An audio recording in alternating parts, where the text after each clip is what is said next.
आप सभी का स्वागत है एक बार फिर से आज के एक बहुत ही महत्वपूर्ण क्लास में। आप सभी को मालूम होगा कि बीपीएससी के तहत जो बिहार में एग्ज़ाम हो रही है टीचर वाली, उसमें जो सिलेबस रखा गया है वो रखा गया है SCERT बुक को। तो हम लोग SCERT को बुक को ख़त्म कर रहे हैं और इससे पहले ऑलरेडी 5 बुक को हम लोग ख़त्म कर चुके हैं और आज का जो क्लास होने वाला है जिसमें हम लोग छठे बुक को भी ख़त्म कर देंगे। और ये जो छठा बुक है वह है पर्यावरण, और हम जो कक्षा 4 के लिए यह पुस्तक आती है। तो आज हम लोग इस बुक के जितने भी फैक्ट है उन सबको कवर करेंगे और साथ में एक्स्ट्रा फैक्ट को भी इसमें शामिल किया गया है। तो बस आप इस वीडियो में लास्ट तक ज़रूर बने रहिएगा। चलिए हम वीडियो को शुरू करते हैं। यहाँ पे यही आपका बुक है, देख सकते हैं। अगर आपके पास ये बुक होगा पर्यावरण और हम जो कक्षा 4 के लिए आती है, तो इसी को हम लोग ख़त्म कर रहे हैं। और इसमें आप टोटल देख लिए, यहाँ पे टोटल 25 चैप्टर है। तो इन सभी 25 चैप्टरों को हम लोग यहाँ पे कवर करेंगे। इसमें जितने भी फैक्ट है उसको देखते चलेंगे। और आगे अगर हम बात करें तो आपको यहाँ पे जैसे देख सकते हैं ऐसे इसको PDF को यहाँ पे बनाया गया है। उससे पहले आपको यहाँ पे मालूम होगा कि टोटल जो है बता चुके हम आपको कि यहाँ पे 1 से लेकर 8 की अगर तैयारी कर रहे हैं, मतलब ये प्राइमरी तक भी कर रहे हैं, तो आपको 1 से लेकर 8 तक जितने भी बुक है उसको पढ़ना पड़ेगा। तो 1 से 8 की अगर हम बात करें तो GK GS के लिए केवल यहाँ पे 15 बुक है जिसको हम लोग यहाँ पे कवर करेंगे, जिसमें आज ये छठा बुक है। तो यहाँ पे अगर हम बात करें, देखिए आपका ये 5वां क्लास जो है ये भाग 3 का हो चुका है और आज का जो क्लास है ये वाला हो रहा है आपको। और फिर आपका एक 3 क्लास बच जाएगा जो आगे वाले आने वाले समय में हो जाएगा। और बाकी अगर हम बात करें 6 से 8 में, तो आपको ये जो अगर हम बात करें तो हमारी दुनिया हो चुका है और साइंस हो चुका है और आपके पॉलिटी हो चुका है। फिर यहाँ पे क्लास 7 में जो है आपके ये साइंस हो चुका है और बाकी की जो बाकी है इसमें जो धीरे धीरे आपके आते रहेंगे। तो आज का चलिए जो क्लास है हम लोग कवर करते हैं। और पहला जो इसमें आप चैप्टर देखिएगा वह है रंग बिरंगे खिलते फूल। तो यहाँ पे देखिए रंग बिरंगे खिलते जो फूल है इस चैप्टर में देखिए आपको कैसे और क्या दिया गया था। जैसे यहाँ पे देखिए आपका इसमें फर्स्ट और सेकेंड पेज में ही दिया गया है कि इसमें बताइए कि दिन में खिलने वाले आपके फूल कौन होते हैं और रात में खिलने वाले फूल कौन होते हैं। और यहाँ पे इस टाइप से आपका इसमें फ़ोटो दे दिया है। अब यहाँ पे एग्जाम में तो फ़ोटो देगा नहीं, सीधे पूछेगा कि हाँ दिन में कौन फूलता है और रात में फूल कौन खिलता है। तो यहाँ पे देखिए हम नेट के द्वारा सर्च करके आपके लिए यहाँ पे लाए हैं। जैसे अगर हम बात करें कि दिन में खिलने वाला फूल कौन होता है, तो दिन में खुलता है आपके डहेलिया, कमल खिलता है, डेजी, जिरेनियम और मॉर्निंग ग्लोरी। तो ये जो आप फूल देख रहे हैं ये सभी के सभी खिलते हैं दिन में। तो यहाँ पे आपको इसका याद रखिएगा क्योंकि एग्जाम में जब पूछेगा अगर मान लीजिए तो आपको ऑप्शन देगा और कन्फ्यूजन वाला होगा। तो यहाँ से इसको याद रखिएगा, ये जो फूल है आपको दिन में खिलते हैं। जबकि केवल रात में फूल खिलने वाले की बात करें तो इसमें देखिए रात रानी है, चंपा है, जूही है, धतूरा है, रजनीगंधा है और चमेली है। तो ये जो आप फूल देख रहे हैं वह रात में खिलते हैं। तो यहाँ पे रात में खिलने वाले और दिन में खिलने वाले फूल को आप देख लिए होंगे। तो यहाँ से ऐसे ही आपको यहाँ पे देखिए ये आपके बुक में दिया गया था। अब यहाँ पे देखिए आपके बुक में जैसे एक और चीज़ दिया गया था कि यहाँ पे निम्नलिखित में से कौन से फूल खिलते हैं, यहाँ पे सारणी में भरी। जैसे देखिए सर्दी में कौन कौन फूल खिलता है बताना था, गर्मी में कौन खिलता है, बरसात में कौन खिलता है और साल भर कौन खिलता है। तो ये जो है आपके इस बुक में दिया गया है अभ्यास के तौर पे। जैसे देखिए सर्दी में अगर हम बात करें तो देखिए सर्दी में डेजी जो फूल होता है वो खिलता है, डहेलिया खिलता है और पेट्रेलिया खुलता है। और उसके बाद यहाँ पे कौन है तो आपको ये सिनेरेरिया है। तो ये जो आपको यहाँ पे फूल देख रहे हैं वह सर्दी में अक्सर आपको खिला करते हैं। जैसे गर्मी की बात करें तो गर्मी में देखिए गेंदा है, गुलाब है, सूरजमुखी है और गुलमेहंदी है। तो ये आपके जो फूल है वह गर्मी में खिलते हैं। उसी प्रकार बरसात की बात करें तो बरसात में देखिएगा आपके गुड़हल, मोगरा, रेन लिली और एडिनियम, ये जो आपका फूल है ये सब खिलते हैं बरसात में। जबकि सालों भर की बात करें तो यहाँ पे देखिए जो गुड़हल का फूल होता है, चमेली का और उसके बाद ब्राउन बेबी का, तो ये जो आपका फूल है वह हमेशा खिलते रहता है सालों भर। तो ये आपको इसमें अगर पूछ ले कि हाँ सर्दी गर्मी में कौन खिलता है तो यहाँ से आप याद रखिएगा और आपके बुक में दिया गया है तो यह इम्पोर्टेंट है, पूछ सकता है। अब यहाँ पे देखिए आपको क्या दिया है, यहाँ पे दिया है आपको कि पेड़ पर खिलने वाले फूल कौन होते हैं, झाड़ीदार पौधे पर कौन खिलते हैं और लता पे कौन खिलते हैं। तो यहाँ पे देखिए इसको भी हम अगर हम बात करें, देखिए पेड़ों पर खिलने वाला फूल कौन है। तो पेड़ की बात करें देखिए पेड़ों पर कचनार का फूल खिलता है, गुलमोहर का खिलता है, गुड़हल का खिलता है और अमरलता का खिलता है। तो ये जो आप फूल देख रहे हैं वो पेड़ पर खिलते हैं। उसी प्रकार हम देखिए झाड़ीदार पौधे की बात करें तो देखिए चंपा और कलेर हो गया, गुड़हल हो गया, उसके बाद चांदनी हो गया और ये जैस्मिन हो गया। तो ये जो आप फूल देख रहे हैं वह झाड़ी पर खिलते हैं, तो यहाँ से याद रखिएगा। उसके बाद देखिए लताओं पर खिलने वाला फूल का यहाँ पे देखना था कि लता पर कौन कौन खिलता है। तो मॉर्निंग ग्लोरी हो गया, ये लता पर खिलता है। उसके बाद देखिए यहाँ पे ब्रह्म कमल है, ये भी लता पर खिलता है। उसके बाद देखिए बोगनवेलिया है, ये भी आपके लता पे खिलता है। और लास्ट में यहाँ पे है देखिए अलमंडा, ये भी आपके लता पे खिलते हैं। तो ये जो आपका फूल का यहाँ पे कैटेगरी दिया गया है बांट के। तो एग्जाम में पूछ सकता है कि आपको चाहे वो जाड़ा में पूछे या गर्मी में खिलने वाला या आपको पेड़ों पर खिलने वाला, लता पर खिलने वाला, तो ये आप इसको एक बार ज़रूर याद करके जाइएगा और आपके एग्ज़ाम के एक दिन पहले ज़रूर देखिएगा, क्योंकि याद कीजिएगा तो फिर भूल जाइएगा। एग्ज़ाम के पहले एक दिन इसको ज़रूर पढ़ के जाइएगा। अब हम आगे चलेंगे। आगे देखिए यहाँ पे आपके क्या दिया हुआ है कि किन्हीं दो फूलों के नाम बताइए। जैसे देखिए दो लाल रंग के फूल का नाम बताना है, तो लाल रंग का कौन फूलता है, तो यहाँ पे देखिए आपको लाल गुलाब हो गया, गेंदा हो गया, डहेलिया हो गया, ये जो आपके फूल है वह लाल रंग के होते हैं। उसी प्रकार देखिए दिया गया था कि सफ़ेद रंग के फूल का नाम बताइए। तो सफ़ेद कौन फूलता है, तो चमेली फूलता है, चंपा फूलता है और रातरानी फूलता है। ये जो आपके फूल है क्या है, तो आपके ये सफ़ेद रंग के होते हैं और ये रात में खिलते हैं। उसी प्रकार अगर हम बात करें जिसका रंग पीला हो, तो जिसका रंग पीला हो वो आपके फूल का नाम लिखना था। जैसे देखिए सूरजमुखी है और नरगिस है, तो ये जो फूल है वह पीला कलर का होता है, तो यहाँ पे आप पीला भर सकते हैं। उसी प्रकार देखिए जो पानी में खिलते हैं, तो पानी में फूल जो खिलने वाले होते हैं जैसे कमल हो गए, नलिनी हो गई, तो ये जो आपके दो फूल है वह पानी में खिलते हैं। तो यहाँ से आपके फूल के बारे में हम लोग पढ़ रहे थे, तो यहाँ पे इतना फूल के बारे में कम से कम आपको याद रखिए। जैसे यहाँ पे देखिए अगला क्वेश्चन है कि जिनको आँख बंद करके खुशबू से पहचान सकते हैं वह फूल कौन सकता है, तो वह फूल है रात रानी। जो रात रानी जो होता है देखिएगा आपको, ये रात में कहीं गुजरिएगा तो आपको ये बहुत गमकेगा, तो ये आपको याद रखिएगा। अब हम आगे चलेंगे। अगला आपका है देखिए दूसरा चैप्टर में यहाँ पे दिया गया है कि कोई देता अंडे और कोई देता बच्चे। तो आपके बुक में जो यहाँ पे देखिए फिगर दिया गया था और यहाँ पे आपको छांटने के लिए दिया था। और जैसे अगर हम बात करें देखिए आपको इसमें खाली स्थान में भरने के लिए, खाली स्थान नहीं, आपको इसमें अभ्यास के तौर पे दिया गया है कि देखिए कि बच्चे देने वाले जीव कौन होते हैं, अंडे देने वाले जीव कौन होते हैं। तो यहाँ पे देखिए बच्चे देने वाले की बात करें तो आपको मालूम होगा मनुष्य भी बच्चा देता है, गाय भी हो गया, कुत्ता हो गया और शेर हो गया।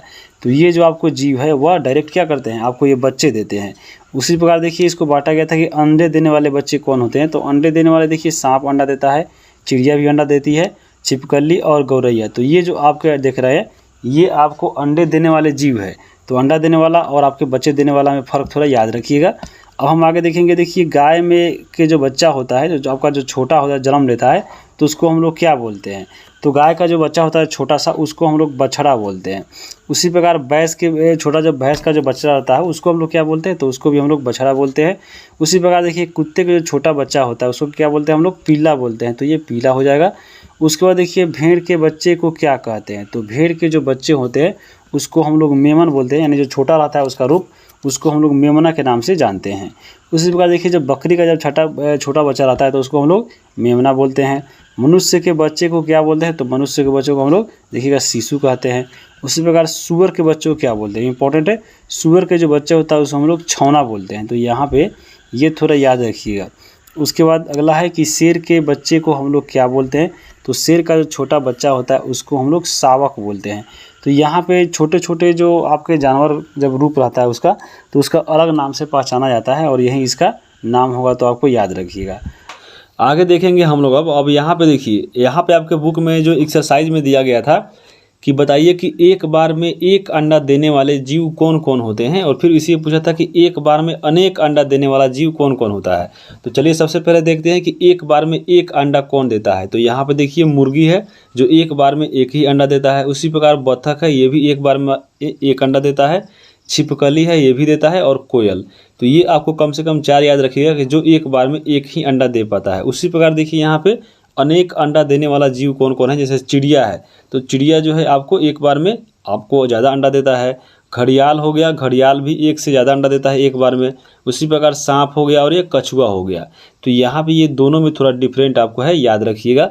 आगे चलेंगे। अगला जो आपके इसमें बुक में दिया गया था कि देखिए यहाँ पे आपको दिया गया था कि आपके आसपास में बहुत सारे जीव जंतु है और आपको बच्चों ने देखा भी होगा, उसका नाम लिखिए। तो आपको ये तो कोई बात हुआ नहीं, सब कोई जानता है। उसके बाद हम आगे देखेंगे आप लोग अगला यहाँ पे दिया गया है कि आपको देखिए इसमें जीव जंतु इधर दिया गया है और उसके बच्चे का नाम लिखा गया है।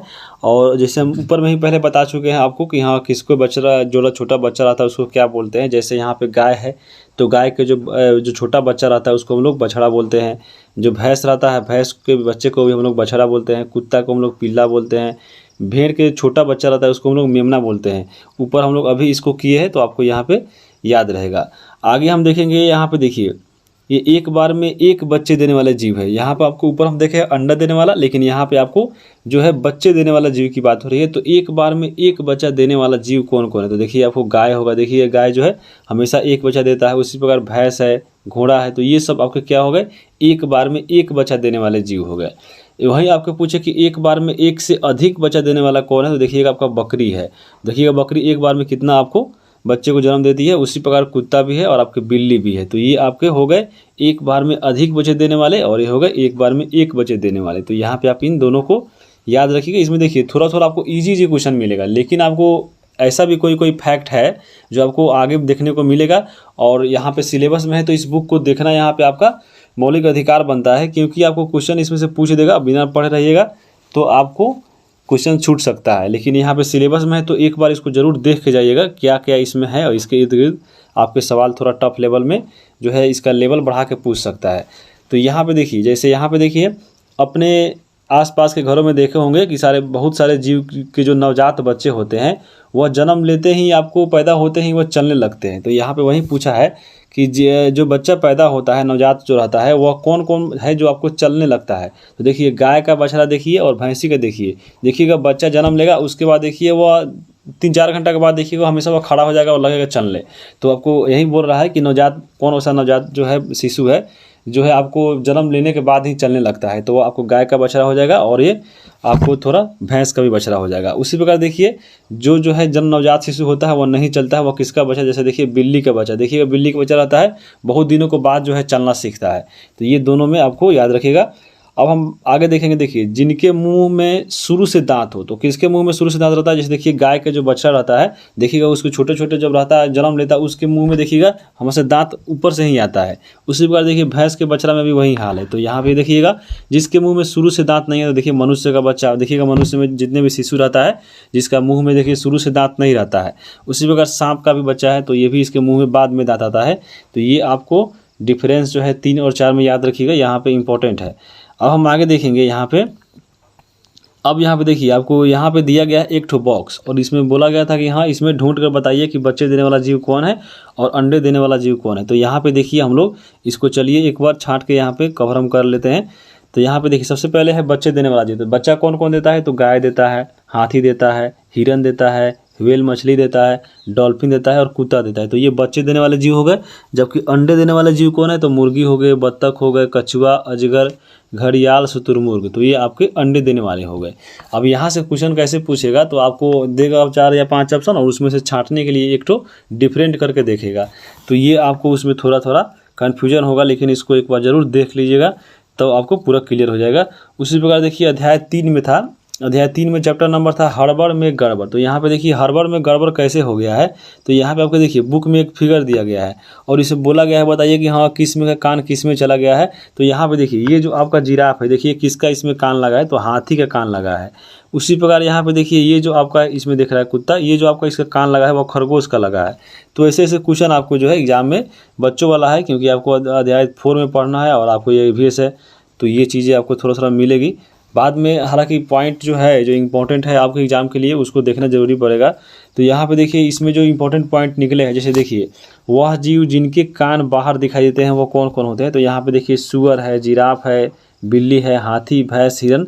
ये जो आपके जानवर है देखिए इसका जो कान रहता है वो ऊपर दिखाई देता है। और यहाँ पे इसी प्रकार दिया था कि वह जीव जिनके जो है कान बाहर दिखाई नहीं देते वो कौन है? तो यहाँ पे देखिए मछली है, मछली के कान बाहर दिखता है? नहीं दिखता है। मेढक उसी प्रकार से है, सांप में भी कान नहीं दिखता है, चींटी में भी नहीं दिखता है, छिपकली भी नहीं दिखता है, चिड़िया जितने भी रहते हैं उसमें भी कान बाहर से नहीं दिखता है। इसका कान ऐसा नहीं है कि नहीं होता है, कान होता है लेकिन ये दिखता नहीं है। आपको ये याद रखिएगा किसी के शरीर में छिद्र के रूप में रहता है या अंदर रहता है। तो यहाँ पे आपको डिफरेंस पूछेगा और छांटने के लिए देगा। तो आपको नया नया सुनिएगा जब एग्ज़ाम में, तो उस समय आपको थोड़ा डिफ़िकल्ट लगेगा और कन्फ्यूजन में आप गलती कर लीजिएगा। लेकिन एक बार वहीं पढ़ लीजिएगा तो वहाँ पे जाने के बाद आप पूरा कॉन्फिडेंस से बना के आइएगा। और यहीं आपको एग्जाम में नया नया क्वेश्चन मिले कि हम बताइए इसमें से किसके कान नहीं होते हैं, और ऑप्शन दे दे इधर उधर घुमा के, तो आपको वहीं फंस जाइएगा। तो यहाँ पे इसलिए इसको हल्का है लेकिन इसको एक बार देखना ज़रूरी है। उसी प्रकार देखिए यहाँ पे दिया गया कि पत्ते की तरह कान वाले जानवर कौन होते हैं, जिसका जो कान होता है वो पत्ते की तरह होता है। तो यहाँ पे देखिए खरगोश का, देखिए खरगोश का जो कान रहता है एकदम पूरा खड़ा ऐसे पत्ता की तरह रहेगा। तो यहाँ पे ये याद रखिएगा। उसके बाद देखिए सर के ऊपर कान वाले जानवर कौन है, तो सर के ऊपर किसका कान रहता है, तो चूहा का रहता है। उसी प्रकार देखिए सर के दोनों तरफ कान वाला जानवर, तो सर के दोनों तरफ किसका रहता है, कुत्ता रहता है। देखिएगा सर के दोनों तरफ, एक तरफ बाएं और एक तरफ दाएं रहता है। उसी प्रकार देखिए बच्चे देने वाले जानवर कौन है, तो बच्चे देने वाले जानवर अभी हम आपको बताए हैं, गाय हो गया, बिल्ली हो गया, जिराफ हो गया, सुअर हो गया। और अंडे देने वाले बच्चा अभी हम देखें आपको कौन है, तो आपको मछली हो गया, चींटी हो गया, कौवा, छिपकली, बत्तख, मेढक, मुर्गा, ये सब क्या देता है, अंडा देता है। तो आपको अंडा देने वाला और बच्चे देने वाला जीव तो आपको सबको मालूम होगा। अब हम देखिए अध्याय 4 में दिया गया है त्यौहार और मेला। तो यहाँ पे इसमें कुछ ज़्यादा खास नहीं था। त्यौहार और मेला में देखिए यहाँ पे फिगर बता दिया गया है और यहाँ पे खाली स्थान दिया गया था कि इसका नाम लिखिए कि कौन सा पर्व मनाया जा रहा है। जैसे देखिए ये जो पहला, इसमें देखिए लोग पटाखा बजा रहे थे, ये दिवाली मना रहा है। इसमें देखिए आप लोग यहाँ पे देखिए गुरुद्वारा है, या गुरुद्वारा बोल रहे हैं, ये आपको यहाँ पे देखिए मुस्लिम लोग हैं और ये ईद मना रहे हैं, ये मस्जिद है। तो यहाँ पे क्या हो जाएगा आपका ईद, यहाँ पे लिख सकते हैं। उसी प्रकार देखिए यहाँ पे एक क्रिसमस ट्री है, यहाँ पे देखिए बच्चा सब क्रिसमस सब खेल रहा है, तो ये क्रिसमस मना रहा है। हालांकि इसमें कुछ ज़्यादा इसमें कुछ नहीं है। और मेला वाला के बारे में बताया गया है कि हाँ हम लोग सब दोस्त घूम कर मेला जाते हैं, यही सब है, एंजॉय किए थे, बस यही चीज़ है। उसके बाद इसके देखिए इस बुक के लास्ट में दिया गया था गुरु गोविंद सिंह के बारे में थोड़ा, तो यहाँ पे आप देख सकते हैं गुरु गोविंद सिंह के बारे में आपको मालूम होगा। ये आपको सिख गुरु के जो है 10वें गुरु थे, और इनका जन्म जो था आपको पटना साहिब में हुआ था। यहाँ पे देखिए पटना का जो मंदिर है आपका गुरुद्वारा, यहाँ पे आपको दिख रहा होगा आपका जो तख्त मंदिर साहब जो गुरुद्वारा है, और उसी में देखिए लंगर भी व्यवस्था चलता है, जहाँ से लोगों को मुफ्त खाना और यहाँ पे मिलता है। तो ये चीज़ें थी। और यहाँ पे देखिए इसमें क्या क्या इनके बारे में लिखा गया था आपके बुक में कि सिख के जो पूजन स्थल होते हैं उसको हम लोग गुरुद्वारा बोलते हैं। पटना साहिब में जहाँ सिखों के 10वें गुरु गोविंद सिंह का जन्म हुआ था, वहाँ एक बहुत बड़ा गुरुद्वारा है जो तख्त हरमंदिर साहिब के नाम से जानते हैं। तो यहाँ पे ये चीज़ें याद रखिएगा। और यहाँ सभी श्रद्धालु भक्तों के लिए भोजन की व्यवस्था की गई है, जिसे लंगर कहा जाता है। और लंगर के लिए सभी लोग एक साथ बैठकर भोजन करते हैं, और भोजन सामग्री लाने, धोने, काटने, पकाने, परोसने का जो काम होती है वो सब कोई मिलकर करता है। साथ में आपको जो बर्तन भी साफ होता है वो भी आपको सब कोई मिलकर करता है। तो ये आपको यहाँ से याद रखिएगा सिख के बारे में। और चलते हैं आगे हम लोग। अब आगे यहाँ पे जो है देखिए इसमें दिया गया था, जैसे इस अभ्यास में दिया गया था इस चैप्टर के, कि एक तरफ पकवान दिया गया था और यहाँ पे त्यौहार, यानी आपके कौन सा जो पकवान है किस त्यौहार में यहाँ पे बनाया जाता है। जैसे यहाँ पे देखिए पुआ, आपको मालूम होगा पुआ कब बनता है, तो होली में बनता है, क्योंकि देखिए होंगे पुआ और मीट बहुत कोई खाता है, तो होली में क्या बनता है, पुआ बनता है। उसी प्रकार देखिए सत्तू जो होता है आपको अधिकतर की अगर हम बात करें तो ऐसा बहुत बार बनता है, लेकिन जो मेष क्रांति होता है उसमें ज़्यादा बनता है। लड्डू और धान का लावा कब बनता है, तो आपको दीपावली के समय बनता है। उसके बाद देखिए दही चूड़ा तिलकुट कब हम लोग खाते हैं, कब बनता है, तो ये मकर संक्रांति के समय बनता है खिचड़ी में। रोटी मलीदा कब बनता है, तो ये रामनवमी जब होता है तो रोटी मलीदा बनता है। केक कब बनता है, तो ये क्रिसमस में बनता है। उसी प्रकार देखिए खिचड़ी, तो खिचड़ी कब बनता है आपको ये कमेंट करके बताइए, आपको मालूम होगा। हलवा की बात करें तो हलवा जो होता है आपको अधिकतर ईद में बनता है। मड़ुआ की रोटी जो है आपको जीवित पुत्र का जो व्रत होता है उसमें बनता है। और झिगनी की तरकारी यहाँ पे कब बनता है, तो यहाँ पे हमको नहीं मालूम था। झिगनी का तरकारी जो है आप लोग को मालूम होगा, ज़्यादा लेडीज लोग को, जो आपको हमेशा जो है व्रत करते रहती है। तो वहाँ पे आप लोग एक बार कमेंट करके बता दीजिएगा कि झिगनी का तरकारी जो है आप किस पर्व में बनाती हैं। तो यहाँ से आप देख लिए। अब आगे हम बात करते हैं अध्याय नंबर 5 में। अध्याय नंबर 5 में दिया है कि स्वाद अलग अलग। तो यहाँ पे यह इंपॉर्टेंट है। अब देखिए यहाँ पे आपको बुक में दिया गया था जीभ के बारे में, दांत के बारे में, तो इसको हम लोग थोड़ा आगे बढ़ के यानी डिटेल में कवर करेंगे, ताकि जो है इसके इर्द गिर्द क्वेश्चन पूछे तो नहीं छूटे। तो यहाँ पे देखिए दिया गया है कि चबा कर भोजन करने वाले जानवर कौन कौन होते हैं, जो चबा कर खाना खाते हैं। तो यहाँ पे देखिए जैसे हिरन हो गया, बकरी हो गया, कुत्ता हो गया, शेर हो गया, घोड़ा हो गया, ये सभी जो है खाना को चबा कर खाता है। वहीं आपको चूस कर दिया था कि चूस कर भोजन करने वाले जानवर कौन होता है। तो देखिए तितली है, देखिए फूल का जो रस होती है चूसती है। छिपकली है, वो भी देखिएगा चूस के खाती है। मच्छर हो गया, खटमल हो गया, ये सब जो जानवर है चूस कर भोजन करने वाले। उसी बार देखिए निगर कर भोजन कौन करते हैं, तो आपको मेढक है। देखिएगा मेढक जीभ निकालेगा लंबा, एक के बार में खींच लेगा, तो यहाँ पे क्या होगा, ये निगल कर खाता है। उसी प्रकार मोर है, छिपकली का भी देखिएगा जीभ वैसा ही होता है और अंदर जाके बाद में ये चूसता है। तो यहाँ पे छिपकली जो है निगल कर भोजन करने वाला में आ जाएगा, और सांप जो होता है वो भी जो है आपको निगल कर भोजन करता है। तो ये आपको चीज़ें यहाँ पे थोड़ा थोड़ा अंतर है, इसको याद रखिएगा। अब यहाँ पे देखिए आपके बुक में जो है जीभ के बारे में पढ़ना था। तो जीभ जो होता है एक आपका पेशियों का बना होता है, इसलिए इसको पेशी अंग कहते हैं। और जीभ पे छोटे छोटे यहाँ पे देखिए आपको डॉट पाया मिल रहा होगा, ये आपको स्वाद कलिका होता है और इसी के माध्यम से जो है हम लोग स्वाद का पता ले पाते हैं। उसी प्रकार जीभ जो होता है हमें साफ और स्पष्ट बोलने में भी मदद करता है। आप देखे होंगे किसी व्यक्ति का थोड़ा जीभ टेढ़ा हो गया, वो मोटा वोटा हो गया होगा, तो उसका जो आवाज़ है स्पष्ट नहीं निकलता है। उसी प्रकार देखिए जीभ के बारे में अगर हम बात करें, देखिए जीभ का जो अगला भाग होता है वह मीठा स्वाद देता है, जो पिछला भाग होता है वह कड़वा स्वाद देता है, जबकि यहाँ पे पार्श्व भाग यानी आपके जो इधर देख रहे हैं ये वाला भाग, ये जो पार्श्व भाग होता है वो आपको खट्टा और नमकीन का अनुभव कराता है। और बीच वाला जो आपका भाग होता है उसमें कोई स्वाद नहीं होता, यानी वह स्वादहीन होता है। तो ये आपको जीभ के बारे में जो है थोड़ा मोड़ा याद रखिएगा। आगे अब हम देखेंगे, देखिए आपके बुक में जो है आपके दांत के बारे में पढ़ने के लिए दिया गया है कि कौन कौन सा दांत होता है। जैसे आप यहाँ पे फोटो में देख सकते हैं, यहाँ पे कृंतक लिखा गया है, चवर्णक है, रदनक है। तो ये आपको कौन कौन दांत होता है, चलिए इसको हम देखते हैं। जैसे यहाँ पे देखिए इस फिगर में, यहाँ पे देखिए आपको इस फिगर में तो आपको दोनों जबड़ा दिख रहा है, और यहाँ पे जो फिगर है आपको एक जबड़ा मान लीजिए आपको ये नीचे वाला ही है। तो ये जो आपका नीचे वाला जबड़ा है देखिए इसमें बताया गया है, और नीचे वाला जबड़ा को भी आपको है जो यहाँ पे इसको दो भागों में बांट कर हम लोग यहाँ पे देखेंगे। जैसे यहाँ पे दो भागों में मान लीजिए बांट दिए, यानी आपको ये पूरे मुंह के जो दांत का है आपको ये 1/4 हिस्सा हो गया। अब यहाँ पे 1/4 को हम लोग अगर पढ़ लेते हैं और इसमें अगर 4 से गुना करेंगे तो आपका जो मुंह में जितना दांत है वो आपको आ जाएगा। जैसे देखिए यहाँ पे देखिए हाफ में अगर हम इधर ये वाला जो दांत देखें 1 और 2 के बारे में, तो 1 और 2 जो दांत है उसको हम लोग बोलते हैं इंसाइजर यानी कृंतक बोलते हैं। उसके बाद जो एक दांत आता है तीसरा नंबर का, उसको हम लोग बोलते हैं रदनक। उसी प्रकार देखिए उसके बाद फिर देखिएगा तो आपको इधर 2 दांत आता है, 2 दांत होता है जो आपको क्या है, इधर आपको अग्र चवर्णक जिसको हम लोग बोलते हैं प्री मोलर, और लास्ट में जो 3 दांत होता है उससे हम लोग बोलते हैं मोलर यानी चवर्णक। तो ये आपको दांतों का टाइप है। अब यहाँ पे देखिए जो 8 दांत हम लोग देखे हैं, तो यहाँ पे 8 दांत अगर याद कर लीजिएगा और उसमें 4 से गुना कीजिएगा तो आपको पूरा दांत जो है फार्मूला निकल जाएगा। जैसे देखिए एक है इंसाइजर जो हम लोग देखे हैं, आपको जो 2 दांत यहाँ पे था तो ये 2 हो गया। उसी प्रकार देखिए यहाँ पे आपका है कैनाइन जिसको हम लोग बोलते हैं रदनक, तो ये आपको चीरने फाड़ने वाला होता है, ये आपके मुंह में एक साइड में, यानी अगर बात करें तो आपका एक है। उसी प्रकार बात करें देखिए प्री मोलर का, तो प्री मोलर देखिए अभी हम लिखे 4 और 5 नंबर दांत, ये आपका 2 है। उसी प्रकार देखिए आपका 3 नंबर 6, 7 जो 8 है वो आपका मोलर है और ये 3 दांत है। तो ये आपको हो गया क्या, यानी आपको 1/4 दांत हो गया, और यानी आपका एक जबड़ा का ये आधा दांत हो गया। अब यहाँ पे चौथाई है तो हम लोग इसमें सबसे अगर 4 से गुना करेंगे तो आपका ये दंत सतुर आपका मान लीजिए निकल जाएगा। तो यहाँ पे सीधा देखिए आपको ट्रिक याद रखना है। जैसे देखिए ICPM याद रखिएगा, ICPM याद रखिएगा, 1-2 बार बोलिए, लिखिए ICPM तो याद हो जाएगा। और चल रहा है 2023, लेकिन हम इसको 2123 लिखेंगे, याद रखिएगा। चल रहा है अभी 2023 लिखो, लेकिन हम लोग 2123 लिखेंगे, क्योंकि आपको मुंह में तो 0 दांत कहीं होगा नहीं, तो 0 का मतलब कम से कम उसको 1 बना दीजिए।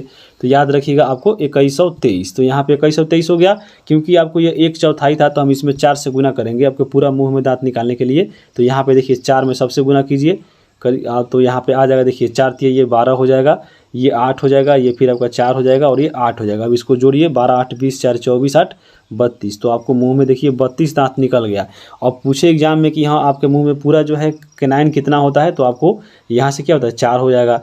प्री मोलर कितना होता है तो आपको 8 हो जाएगा। मोलर कितना होता है तो 12 होता है, और फिर आपको इंसाइजर कितना होता है तो 8 होता है। अब यहाँ पे देखिए, अब बना लीजिए, कन्फ्यूजन भी दूर नहीं आपको दूर हो जाएगा। अब यहाँ पे जैसे देखिए आपके बुक में जो दिया गया था कि देखिए इंसाइजर ये होता है, देखिए इंसाइजर का जो ऐसा दांत होता है जो यहाँ पे दिया गया है, जो कृंतक बोलते हैं, जो सामने रहता है। और देखिए रदनक है जो चीरने फाड़ने का काम आता है, आपको यहाँ पे है।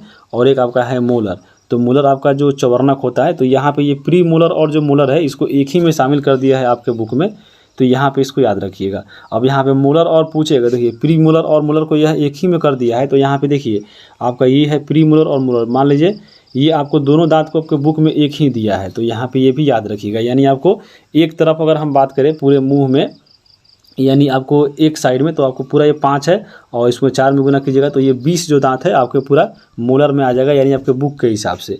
अब यहाँ पे देखिए दांत के बारे में अभी हम देख लिए। अब यहाँ पे देखिए इंसाइजर जो था क्या करता है, आपको काटने का कार्य करता है, यानी कृंतक। तो क से कृंतक और क से काटने का काम करता है। देखिए कैनाइन होता है जो रदनक होता है, जिसको चीरने फाड़ने का काम करता है। तो यहाँ पे देखिए हो गया प्रीमोलर जो होता है पीसने और चबाने का, और मोलर जो होता है पीसने और चबाने का कार्य करता है। इसलिए आपके बुक में जो है इन दोनों को एक ही में समाहित कर दिया गया था आपको चवर्णक के नाम से। तो यहाँ पे आप देख लिए। अब हम बात करते हैं, देखिए दूध के दांत जो होते हैं कितने होते हैं, तो आपको मालूम होगा 20 दांत होते हैं दूध के, और ये 8 वर्ष या 7 वर्ष में के बीच में देखिएगा बच्चों में ये दांत गिर जाते हैं, फिर से नए दांत जमते हैं। उसके बाद देखिए दांतों की जो सबसे ऊपरी सतह रहती है, जो आपका सतह रहता है, उसको हम लोग बोलते हैं इनेमल, और ये शरीर का सबसे कठोरतम भाग होता है, जो कैल्शियम, एनेमिल और आपके लवण और प्रोटीन से मिलकर ये बने होते हैं। तो देख लिए। अब यहाँ पे देखिए आपके बुक में देखिए खाली स्थान भरने के लिए दिया गया था आपको एक्सरसाइज के रूप में, कि यहाँ पे देखिए काटने वाला दांत, जो काटने वाला होता है अभी बताए हैं, क से काटने वाला, क से कृंतक, तो आपको ये कृंतक हो गया। और यहाँ पे देखिए इसे क्या क्या खाते हैं, तो आप देखिएगा, आपको देखिएगा अमरूद जो है आपको सामने वाले दांत से काटते होंगे, तो ये कृंतक से काटते हैं। सेब काटते होंगे, मिर्च काटते होंगे, मूली काटते होंगे, गाजर काटते होंगे, ये सब कृंतक का काम है। उसी बार देखिए यहाँ पे है चबाने वाला, इसको हम लोग बोलते हैं चवर्णक। तो देखिएगा चवर्णक, और खाते में चबाते क्या है, तो जो भी चीज़ खाते हैं देखिएगा आपको लास्ट में ले जाकर चबाना पड़ता है। उसी बार देखिए छीलने वाला है, जिसको हम लोग रदनक बोलते हैं, यानी छीलने फाड़ने वाला।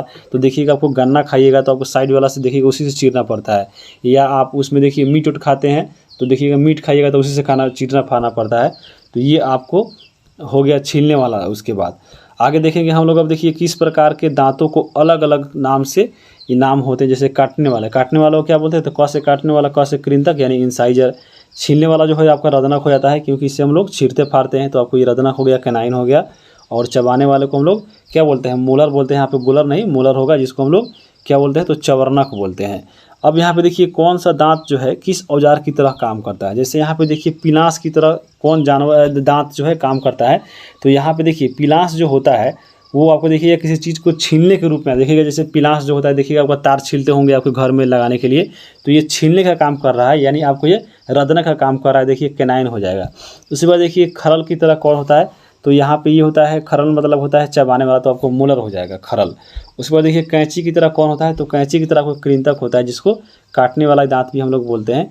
तो ये आपको पिनास की तरह, खरल की तरह और कैंची की तरह भी थोड़ा याद रखिएगा, क्या पता आपको एग्जाम में पूछ दे, क्योंकि BTBC में आपको दिया गया है इस बुक में। तो आगे हम बात करेंगे कि अध्याय 6 में दिया गया था हरियाली और हम। यहाँ पे देखिए इस बुक में किस टाइप से जो क्वेश्चन पूछा गया था कि बताइए कि तेल देने वाले पौधे कौन होते हैं। तो कौन पौधा है जिससे हम लोग को तेल मिलता है, तो सरसों हो गया, राई हो गया, तिल हो गया, ये आपको ऐसे पौधे हैं जो हम लोगों को तेल देता है। उसी पर देखिए औषधि गुण वाले पौधे कौन कौन होते हैं, तो आपको तुलसी हो गया, हरसिंगार का पत्ता मालूम होगा। ये जो आपका पौधे होते हैं ये क्या होते हैं, आपको औषधि गुण वाले होते हैं, जो हम लोग के औषधि के रूप में आता है। कांटेदार पौधा कौन होता है, तो कांटेदार देखिए जिसमें गुलाब में भी कांट रहता है, बबूल में रहता है, कैक्टस में रहता है, तो ये कांटेदार पौधा हो गया। छायादार वृक्ष कौन होता है, तो छायादार वृक्ष जो होता है वह पीपल और बरगद होता है। देखिए उसका पूरा पत्ता चारों तरफ फैले रहता है, इसलिए वह ज़्यादा छायादार होता है। सबसे ज़्यादा ऑक्सीजन देने वाला पौधा कौन होता है, सबसे ज़्यादा ऑक्सीजन जो देता है वो आपको पीपल देता है। तो पीपल के बारे में आप याद रखिएगा।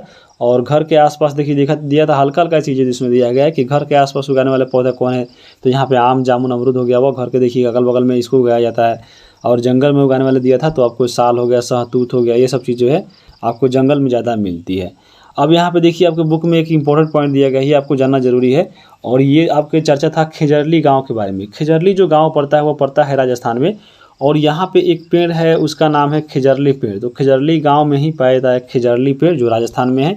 और ये जो खेजरली पेड़ है ये आपको इसमें विशेषता है, इसलिए आपको बुक में दिया गया है। जैसे खेजरली की बात करें तो देखिए राजस्थान में पड़ रहा है, यानी यह रेगिस्तानी क्षेत्र में पाया जाता है। इस यहाँ पे ये जो आपका खेजरली पेड़ है उसको ज़्यादा जड़ की आवश्यकता नहीं होती है। इसकी जो लकड़ी होती है वो उस पर कीट का प्रभाव नहीं पड़ता है। इसको फल जो होता है, यानी जो फलिया होता है, इसकी सब्जी भी बनती है, और इसके जो छाल होता है उससे दवा बनता है। इसलिए यह आपका जो पेड़ है यह इम्पोर्टेंट है। अब यहाँ पे जो खेजरली जो गांव है इसमें दिया गया था आपके बुक में कि इसमें एक अमृता नाम की लड़की रहती है। तो अमृता जो रहती है वह गाँव में रहती है, खेजरली गाँव में। और खेजरली गांव में जो है उस समय आपको राजा का शासन रहता है। तो राजा जो है अपने आदमियों को भेजता है खेजरली पेड़ को काटने के लिए। तो वहाँ पे ये जो आपको अमृता नाम की लड़की रहती है और गांव के अन्य भी लोग रहते हैं, ये लोग उसको पेड़ को काटने नहीं देते हैं, और जाके पेड़ से जो है पेड़ को जाकर पकड़ लेते हैं, जिसमें आपको बहुत लोग घायल भी होते हैं, बहुत किसी को मृत्यु हो जाता है। काटने के दौरान, क्योंकि राजा का जो आदेश मिला था मजदूरों को तो वो तो काटेगा ही। तो लेकिन फिर जब राजा को पता चला ये हिंसक घटना के बारे में, तो राजा ने उसी समय आदेश दिया कि आज के बाद खिजरली गांव में कोई भी पेड़ नहीं काटा जाएगा। तब से खिजरली गांव में पेड़ नहीं काटा जाता है। और राजस्थान में होते हुए भी जो आपका खिजरली गांव है वो पूरा आपको हरियाली भरा हुआ है। तो ये खिजरली गांव की कहानी आपके बुक में दी गई थी। और ये जो आपको अमृता देवी थी, ये आपको अमृता देवी बिश्नोई का जो संबंध है वह खिजरी से है। जब हम लोग पढ़ रहे थे 5वां का EVS, तो उसमें एक चीज़ आया था कि बिश्नोई। तो बिश्नोई जो जनजाति होते हैं वो आपको राजस्थान में ही पाए जाते हैं और ये प्रकृति के प्रति बहुत समर्पित होते हैं। वहाँ पे आपको समझ लीजिए कि ये जो बिश्नोई जाति के जो लोग होते हैं आपको प्रकृति को नुकसान नहीं पहुँचाने देंगे और दूसरा जो पहुँचाएगा उसको छोड़ेंगे नहीं। तो यहाँ पर इसको याद रखिएगा, बिश्नोई जनजाति कहाँ पाए जाते हैं? आपको राजस्थान में पाए जाते हैं। उसी प्रकार देखिए यहाँ पे अगला है कि राजस्थान में अन्य वन्य जीव संरक्षण हेतु अमृता देवी बिश्नोई का नाम से एक पुरस्कार भी दिया जाता है, क्योंकि अमृता देवी जो बिश्नोई थी यहाँ पे इस कार्य में बहुत अपना योगदान दी थी। तो ये आपको चीज़ें याद रखना है। अब यहाँ पे देखिए आपके बुक में दिया गया है कुछ इसमें पौधे दिए गए हैं और उसका उपयोग कहाँ कहाँ होता है। जैसे देखिए इमारती लकड़ी जो होता है ये आपको कौन कौन से पौधे से काम आता है, जैसे सागवान हो गया, शीशम हो गया, ये आपको इमारती लकड़ी कहे जाते हैं क्योंकि इनसे जो है मजबूत घर का सामान बनता है। उसी बार देखिए साग सब्जी वाला, तो साग सब्जी किस पौधे से मिलता है? देखिए आपको पालक से मिलेगा, बैगन से मिलेगा। अनाज और दाल तो गेहूँ और अरहर आ जाएगा, ये हल्का हल्का चीज़ है। आपको जैसे तेल हो गया तो सरसों राई तिल से मिलेगा। औषधि में देखिए आपका क्या हो गया, आपका अमलतास हो गया, आपका हरसिंगार हो गया, तुलसी हो गया। फल में देखिए आम अमरूद आ गया, फूल में गुलाब चंपा आ गया। तो ये आपको इजी है जो दिया गया है, तो आपको हम यहाँ पे लिख दिए हैं ताकि आपको ऐसा नहीं लगे कि हाँ इसमें हम छोड़ कर कुछ चल रहे हैं। इसलिए जो थोड़ा थोड़ा इम्पोर्टेंट भी है उसको भी हम लोग इसमें शामिल कर रहे हैं। एक बार इसको पढ़ना ज़रूरी है, तभी आपको पता चलेगा कि हाँ ये बुक में क्या क्या दिया है। उसी के अनुसार आपको आगे इसमें थोड़ा एडवांस लेवल पे आप लोग सोच सकते हैं और पढ़ सकते हैं। आगे देखिए अगला इसमें दिया गया है कि जड़ों का पकड़। तो जड़ों का पकड़ जो है, चलिए इसको देखते हैं। इसमें दिया गया है कि जड़ के कार्य क्या होते हैं। तो यहाँ पे देखिए जड़ क्या कार्य करता है, वह जो है पौधों को मिट्टी से जोड़ कर रखता है, मजबूती प्रदान करता है, उसको गिरने नहीं देता है, पौधे को पानी पहुँचाता है, फिर आपको मिट्टी अपरदन को रोकता है और खनिज लवण जो है आपको पौधे तक पहुँचाता है। तो ये सभी जो होते हैं वह जड़ के कार्य होते हैं। अब जब हम लोग पढ़ रहे थे पिछले क्लास में साइंस, तो वहाँ पर देखिए दिया गया था कि जड़ के बारे में कि जड़ कितने प्रकार के होते हैं। तो जड़ जो है 2 प्रकार के होता है और इस बुक में जो है आपको एग्जाम्पल के रूप में दिया गया था, इसलिए यहाँ पे हम इसको शामिल कर लिए। जैसे देखिए जड़ 2 प्रकार का होता है, तो एक होता है मूसला जड़, दूसरा होता है रेशेदार जड़। छठा के साइंस में हम लोग इसको बहुत अच्छे से कवर किए थे, आपको याद होगा। तो मूसला जड़ कौन होता है? तो मूसला जड़ वह होता है जिस जड़ में एक मुख्य जड़ निकला रहता है और उसमें जो कई सहायक जड़ जो होते हैं आपको मूसला जड़ के माध्यम से ही निकल रहता है, उसको हम लोग मूसला जड़ बोलते हैं। जैसे आप इस फिगर में देख लीजिए, यहाँ पे आपको दिख रहा होगा, ये आपको देखिए मूसला जड़ का उदाहरण है। देखिए आपको ये पेड़ जो है, पेड़ के नीचे एक आपका इसमें मुख्य जड़ दिख रहा होगा और मुख्य जड़ से ही आपको इधर उधर जड़ छोटा मोटा निकला होगा, तो ये आपको हो गया मूसला जड़। और रेशेदार जड़ में क्या होता है कि इसमें रहता है कि एक भी जो है इसमें मूसला जड़ जो है नहीं रहता है, यानी आपको एक जो है मेन जड़ नहीं रहता है और इसमें जो जड़ होता है वह सभी बराबर साइज में रहता है, यानी आपको सभी बराबर इधर उधर निकला रहता है। तो ये आपको हो गया रेशेदार जड़, यानी रेशा की तरह रहता है तो रेशेदार हो गया। और मूसला की तरह यानी आपको मूसल की तरह रहे, समझ लीजिए आपको ये क्या हो गया, ये आपको मूसला जड़ हो गया। तो जैसे यहाँ पे एग्जाम में आपको जो इस बुक में दिया गया था, आपके जो चौथा EVS में देखिए आपको बताया गया था कि जैसे मूली का पौधा है, देखिए मूली का पौधा कैसा, आपको ये मूसला जड़ का आपको उदाहरण। जैसे देखिए आपको पूरा एक जड़ है और इधर छोटा छोटा आपको देखिएगा इसमें रेशा निकल रहा था, जैसे मुरई उखाड़िएगा तो देखिएगा आपको पता चल जाएगा। उसी पर देखिए ये घास है, तो घास में देखिए आपको एक जो है इसी का है, ये आपका रेशेदार जड़ का उदाहरण है, क्योंकि इसमें एक मेन जड़ नहीं रहता है, इसमें चारों तरफ से आपको इस तरह रहता है, इसलिए इसको हम लोग क्या बोलेंगे, तो ये रेशेदार जड़ बोलेंगे। तो ये आपको ये 2 प्रकार के जड़ जो होते हैं इसके बारे में आपको पता चल गया होगा। अब देखिए आपके बुक में लास्ट में एक दिया गया था, क्या आप जानते हैं? और इसमें जो चर्चा दिया गया है वो आपको बुक में जो है आपको दिया गया था कि ओक जो है एक पेड़ जो था उसके बारे में बताया गया है। और ये जो आपका ये ओक जो होता है वो रेगिस्तानी पेड़ है और ये आपको ऑस्ट्रेलिया में पाया जाता है। तो याद रखिएगा ऑस्ट्रेलिया के रेगिस्तानी क्षेत्र में ओक नामक एक वृक्ष होता है और इस पेड़ की जो ऊंचाई होती है वह आपके कमरे की दीवार के लगभग बराबर होती है और पत्तियां जो होती है इसमें बहुत कम होती है। यह पेड़ ऊपर जितना होता है और इससे 30 गुना जो है यह आपका इसका जो जड़ रहता है वह ज़मीन के गहराई तक जाता है। इसकी जड़ें जब तक पानी तक नहीं पहुंचती तब तक यह बढ़ती जाती है और जिस तरह पानी मिल जाता है उसके बाद वह छोड़ देता है। और फिर बाद में देखिएगा जब राजस्थानी इलाका में जब पानी की कमी हो जाती है आपको ऑस्ट्रेलिया में, तो वहाँ पे इसी जड़ से जो है आपको वहाँ के लोग जो है पानी निकालते हैं। तो ये आपको पॉइंट दिया गया था आपको ओक के बारे में और ये पाया जाता है कहाँ पे, तो ये ऑस्ट्रेलिया में, और ये एक रेगिस्तानी पौधा है। जैसे यहाँ पे आप देख सकते हैं, यही आपके ओक का वृक्ष है। यहाँ पे देखिए ओक का यहाँ पे बीज है, और ये आपके ओक हो गए। अब हम आगे बात करेंगे अभ्यास में। देखिए 8 में, अभ्यास 8 में देखिए देख तमाशा। तो यहाँ पे क्या है, कुछ नहीं, आपको थोड़ा मोड़ा दे दिया है मेला वाला के बारे में, क्या क्या मिलता है, कौन कौन मेला जा रहा है परिवार के साथ, यही सब चीज़ें इसमें चर्चा थी। तो यहाँ पे देखिए, इसमें आपको अगर हम बात करें जो इसमें इम्पोर्टेंट लगा है हमें, यहाँ पे दिया गया था आपको राज्यों के नाम लिखिए, और यहाँ पे उसमें जो है अवसर कौन कौन होते हैं। जैसे यहाँ पे देखिए राजस्थान की बात करें तो राजस्थान में जो है आपको मकर संक्रांति होता है, उसमें मेला लगता है। जैसे बिहार में हो गया तो अनंत चतुर्दशी हो गया, दिल्ली हो गया तो उसको हम लोग मेष क्रांति बोलते हैं। तो यहाँ पे ये जो चीज़ दी गई है आपको, ये पतंग उड़ाने के समय में दी गई है कि बताइए कि हाँ राजस्थान में पतंग जो उड़ता है वो किस अवसर पर उड़ता है, तो मकर संक्रांति में उड़ता है। बिहार में अनंत चतुर्दशी के अवसर पर आपको बिहार में पतंग उड़ाई जाती है, तो बिहार के बारे में तो इंपॉर्टेंट है, अनंत चतुर्दशी याद रखिएगा। और दिल्ली में जो है पतंग उड़ाया जाता है मेष क्रांति के अवसर पे। तो ये आपको थोड़ा मोड़ा जानकारी याद रखना है। उसके बाद 9 में जो क्या है, 9 में तो देखिए मामा जी घर आए। तो यहाँ पे इसमें कुछ ज़्यादा आपको जानकारी, कुछ भी पॉइंट नहीं था। मामा जी उसके घर आते हैं, उसके मम्मी से राखी बनवाते हैं, मामा का उसमें बेटा रहता है, बेटी रहती है, तो इसमें रिलेशन हो गया कि हाँ मामा का बेटा क्या लगेगा। इसी प्रकार इसमें कुछ ज़्यादा चीज़ था नहीं, तो इसको इसमें शामिल नहीं किया गया। उसके बाद देखिए आपको दिया गया था कि अध्याय 10 में दिया गया था कि छठ पर्व और बच्चे। तो यहाँ पे देखिए छठ पर्व में बच्चे सब कितने एंजॉय करते हैं, आपको यहाँ पे देख भी सकते हैं फोटो में। तो छठ के बारे में दिया गया था कि छठ पर्व जो होता है वह बिहार की सबसे प्रमुख त्यौहार है, आपको सबको मालूम होगा। छठ पूजा जो होता है आपको बिहार में 2 बार मनाया जाता है। जो मेन होता है वह कार्तिक मास वाला होता है, और एक और होता है चैत मास वाला। तो ये 2 होता है, कार्तिक मास और चैत में, और ये सबको मालूम होगा। इसमें बिहार के है तो इसमें नहीं जानना इसके बारे में समझ लीजिए। अब उसके बाद छठ पूजा जो होता है वह 4 दिनों को होता है। तो ये आपको बुक हमको मिला है थोड़ा ऑनलाइन, जैसे हम लेडीज से तो किसी से पूछे नहीं है। अगर आप जानते हैं कोई, अगर इसमें कोई करते होंगे पूजा, या आपको लेडीज और लड़कियों को ज़्यादा मालूम रहता है, तो आप बता दीजिए कि हाँ छठ पूजा जो होता है वह 4 दिनों में कौन कौन दिन आता है, या 4 दिन का होता है या 6 दिन का होता है। आप एक बार कमेंट की जरूर बताइएगा। उसके बाद देखिए छठ पर्व में भगवान सूर्य की पूजा करते हैं, आपको मालूम होगा। जैसे देख लीजिए फोटो में भी, छठ जो होता है उसमें भगवान सूर्य को अर्घ दिया जाता है आपको सुबह होते हुए। उसके बाद देखिए छठ पर्व में बनाए गए प्रसिद्ध व्यंजन क्या होता है, तो छठ में सबसे ज़्यादा जो है आपको ठेकुआ बनता है, वो ठेकुआ चढ़ता है, याद रखिएगा। और छठ पर्व में स्त्रियाँ जो है जल में खड़े होकर सूर्य को अर्घ देती है, तो यही आप यहाँ पे दे रही है, तो इसको याद रखिएगा। अब यहाँ पे देखिए इसमें जो आपका दिया गया है कि आपको इसमें पर्व त्यौहार दिया गया है और अन्य उत्सव, और ये बताया गया है कि हाँ ऐसा इसमें भरिए कि जब परिवार के लोग सभी सदस्य आपको किस अवसर पे जो है एकत्रित होते हैं। जैसे देखिए होली में होता है, तो आपको देखिएगा सब लोग जो है आपको पर्व त्यौहार में देखिएगा आपके आसपास के लोग, जितने भी परिवार के लोग हैं वह एकत्र हो जाते हैं। उस बार छठ में देखिए जितने भी लोग बाहर रहते हैं सबको आकर अपने घर में साथ में मिलकर छठ मनाते हैं, तो ये आपको पर्व त्यौहार हो गया। हालांकि अगर अन्य उत्सव की बात करें, देखिए जैसे विवाह कार्यक्रम होता है, तो जितने भी लोग रहते हैं आपके घर में परिवार में, सब कोई क्या होता है आपको सदस्य एकत्रित हो जाते हैं। उसी प्रकार देखिए गृह प्रवेश होगा तो उसमें भी सब लोग आ जाएंगे। देखिए संस्कार कार्यक्रम चल रहा है तो उसमें भी सब लोग जो आपके परिवार के लोग हैं वह सब कोई आ जाएंगे, या अन्य भी कोई आप घर में आपका जो पूजा पाठ हो रहा है तो उसमें देखिएगा जितने भी परिवार के सदस्य हैं वो लोग एकत्रित होते हैं। तो ये आपको चीज़ें दी गई थी। तो यहाँ से क्वेश्चन जो है पूछने का चांस नहीं है, लेकिन आपको एक बार ज़रूर इसको देखना बनता है। अब हम आगे देखेंगे दिशा। यहाँ पे एक बहुत इंपॉर्टेंट चैप्टर है, क्योंकि इसमें हम लोग एक्स्ट्रा कुछ ऐड किए। जैसे देखिए आपको जब हम लोग पढ़ रहे थे, आपको इसमें दूसरा जैसे EVS था शायद, या आपको साइंस था, तो उसमें दिया गया था आपको चैप्टर ये।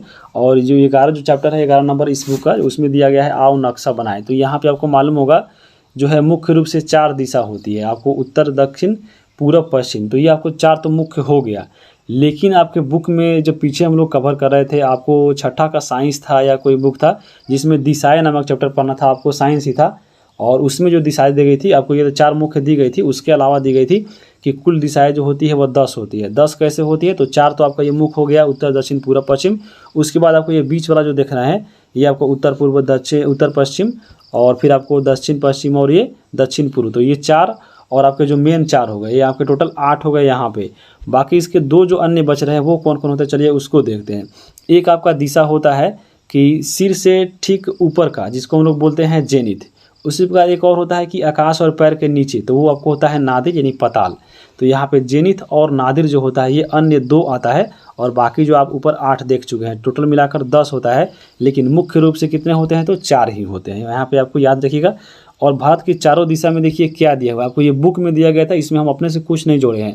देखिए चारों दिशा में भारत के दिशा में कौन कौन दिया गया है, इसमें सीधा एक लाइन में दिया गया था कि हाँ भारत के उत्तर दिशा में हिमालय है, फिर दक्षिण में हिंद महासागर है, पूर्व में बंगाल है, पश्चिम में अरब सागर है, ऐसे इसमें लिखा गया था। तो यहाँ पे हम लोग आपको नक्शा के माध्यम से बता दिए हैं, क्योंकि ये नक्शा वाला चैप्टर था और आपको समझ में आ जाएगा। जैसे फिर देखिए उसी प्रकार अगर पूछ ले कि बिहार में चारों वो क्या है, तो इसके उत्तर में क्या है, नेपाल है, दक्षिण में झारखंड है, पूर्व में पश्चिम बंगाल है और पश्चिम में इधर उत्तर प्रदेश है।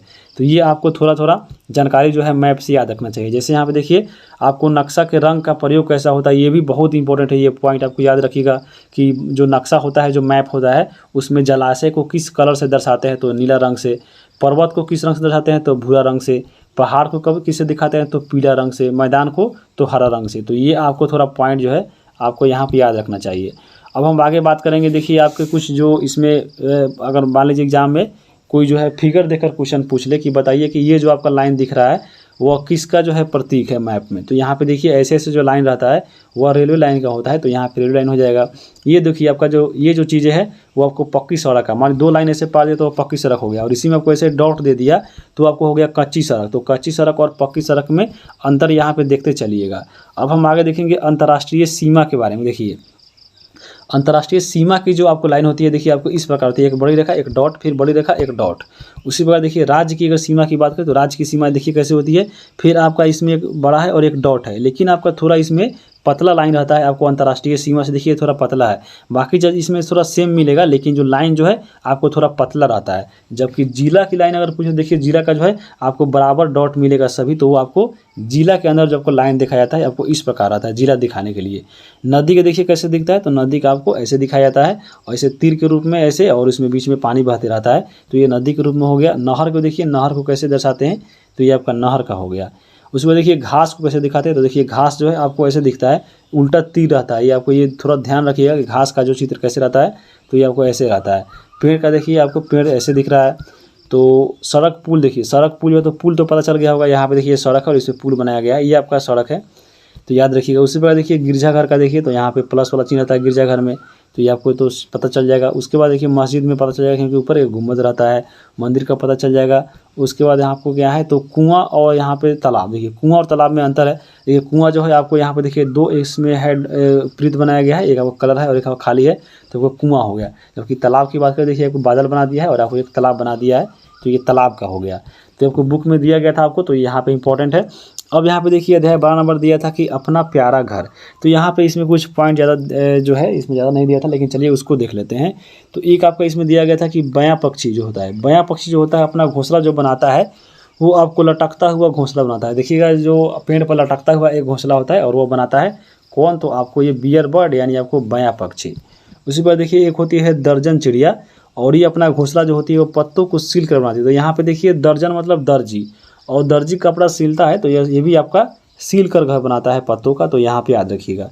बुलबुल जो होता है अपना जो इसके जो घोंसला होता है वो बरगद के पेड़ पे बनाता है, और जो चमगादड़ होता है वो केवल रात में दिखाई देता है, वो दिन में नहीं दिखाई देता होगा, क्योंकि देखिए घर के जितने भी छप्पर आता है उसमें जाके ये बाँस में घुस जाता है, और ये कहीं पेड़ पर जाके भी छुप जाता है, तो ये आपको थोड़ा याद रखिएगा। अब हम आगे चलेंगे। आगे यहाँ पे देखिए आपको कुछ दिया गया था कि इसमें पक्षी का नाम और घोंसला जो है कहाँ बनाती है। जैसे देखिए कौवा, कौवा जो होता है आपको पेड़ पे बनाता है। अब देखिए कौवा का डाली जो पेड़ जो रहता है, इसका जो घोंसला वो पेड़ पे बहुत ऊंचाई पे रहता है, तो यहाँ पे पेड़ के ऊपर डालियों बनाता है। कबूतर जो होता है वह देखिएगा घर के छत पे देखिएगा हमेशा आके टिका रहता है, और तोता जो होता है वह कोटर, एक कोटर नामक होता है, आपको कहीं भी जाके बस जाता है, जिसको हम लोग बोलते हैं कोटर हो गया। दर्जन जो चिड़िया रहती है आपको बताए हैं कि पत्ते को सील कर बनाती है। उल्लू जो रहता है वो आपको घर नहीं बनाता है, वह पेड़ पर जाकर ऐसे बैठा रहता है और उसी पे सो जाता है, तो ये हो गया आपका उल्लू के बारे में।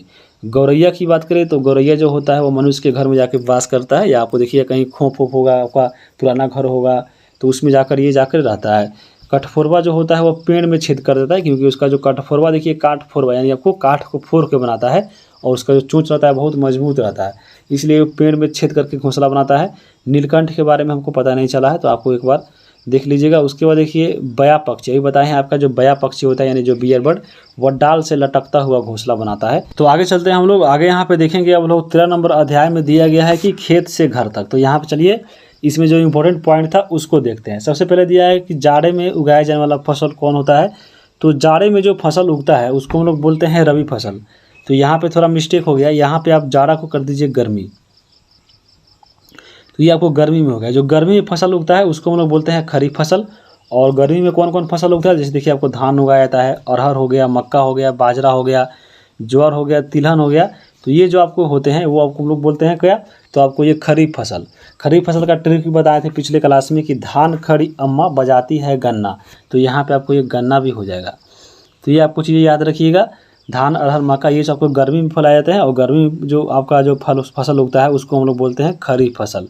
उसी प्रकार यहाँ पे देखिए गर्मी नहीं जाड़ा हो जाएगा।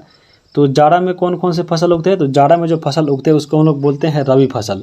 तो देखिए जाड़ा में कौन कौन फसल उगता है, जैसे आपका सरसों हो गया, जौ हो गया, गेहूँ हो गया, चना हो गया, मटर हो गया, राई हो गया, ये सब देखिए आपको जाड़ा में उगाए जाते हैं, तो इसको हम लोग बोलते हैं रबी फसल। तो यहाँ पे आपको थोड़ा थोड़ा इसको याद रखिएगा। और यहाँ पे देखिए इसका कटाई बुनाई भी, कटाई और बुआई भी जैसे देखें, जैसे खरीफ फसल जो होता है यानी आपका जो गर्मी में बोने वाला जो पौधा होता है, देखिएगा उसको हम लोग आपको जून जुलाई में उगाते हैं और फिर आपको सितंबर में अक्टूबर में काट लेते हैं। जैसे देखिए अभी धान का मौसम चल रहा है और चल रहा है जून जुलाई, तो देखिए आपको जून जुलाई में क्या हो रहा है, धान का बुआई हो रहा शुरू हो गया है, और फिर आपको छठ के जो पहले होता है यानी आपको दशहरा के समय में इसको काट लिया जाता है।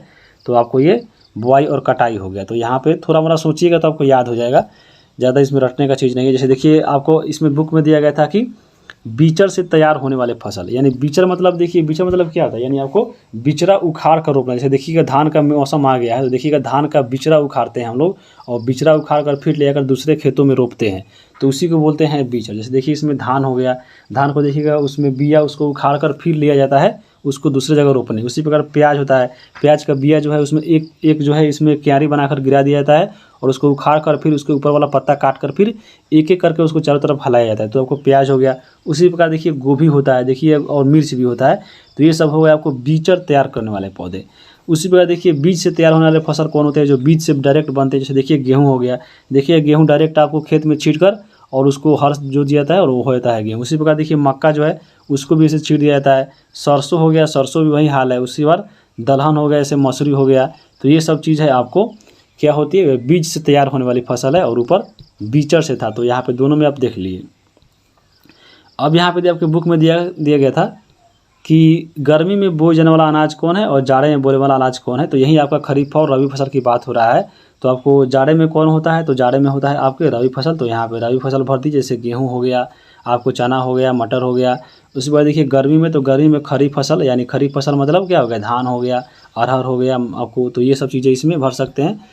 अब हम आगे देखेंगे कि बीचर से तैयार होने वाला फसल आपको ऊपर बता ही दिए है कि बीज उखाड़ कर, यानी आपको धान हो गया, और उसके बाद प्याज हो गया, मिर्च हो गया, तो ये हो गया। और उसके बाद देखिए बीज से तैयार होने वाला तो आपको सरसों हो गया, तिलहन हो गया, गेहूँ हो गया। तो ये सब आपको हो जाएगा। अब यहाँ पे देखिए आपको मसाला का नाम और राज्य का नाम देना था। तो यहाँ पे मसाला जो उगता है यहाँ पे राज्य का नाम भरना था आपकी, हालांकि आपके बुक के फैक्ट में नहीं दिया गया था। उसके बाद देखिए अगला जो है 14 नंबर चैप्टर है कि बाल मेला और खेल। तो यहाँ पे इसमें कुछ ज़्यादा था नहीं।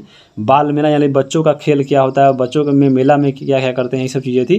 जैसे देखिए लड़कों का खेलने वाला कौन कौन खेल होता है, लड़कियों का खेलने वाला कौन होता है, दोनों मिलकर कौन खेलते हैं, ये सब इसमें थोड़ा थोड़ा वर्ड था। तो इस आपको ऐसा क्वेश्चन पूछेगा नहीं। अध्याय 15 में वैसा ही था कि आप आसपास की सफाई, जैसे कचरा नियंत्रण के बारे में दिया गया था कि हाँ बच्चों को कचरा नहीं फैलाना चाहिए, गीला कचरा अलग रखना चाहिए, सूखा अलग रखना चाहिए, कचरा नियंत्रण करते रहना चाहिए, प्लास्टिक का उपयोग नहीं करना चाहिए।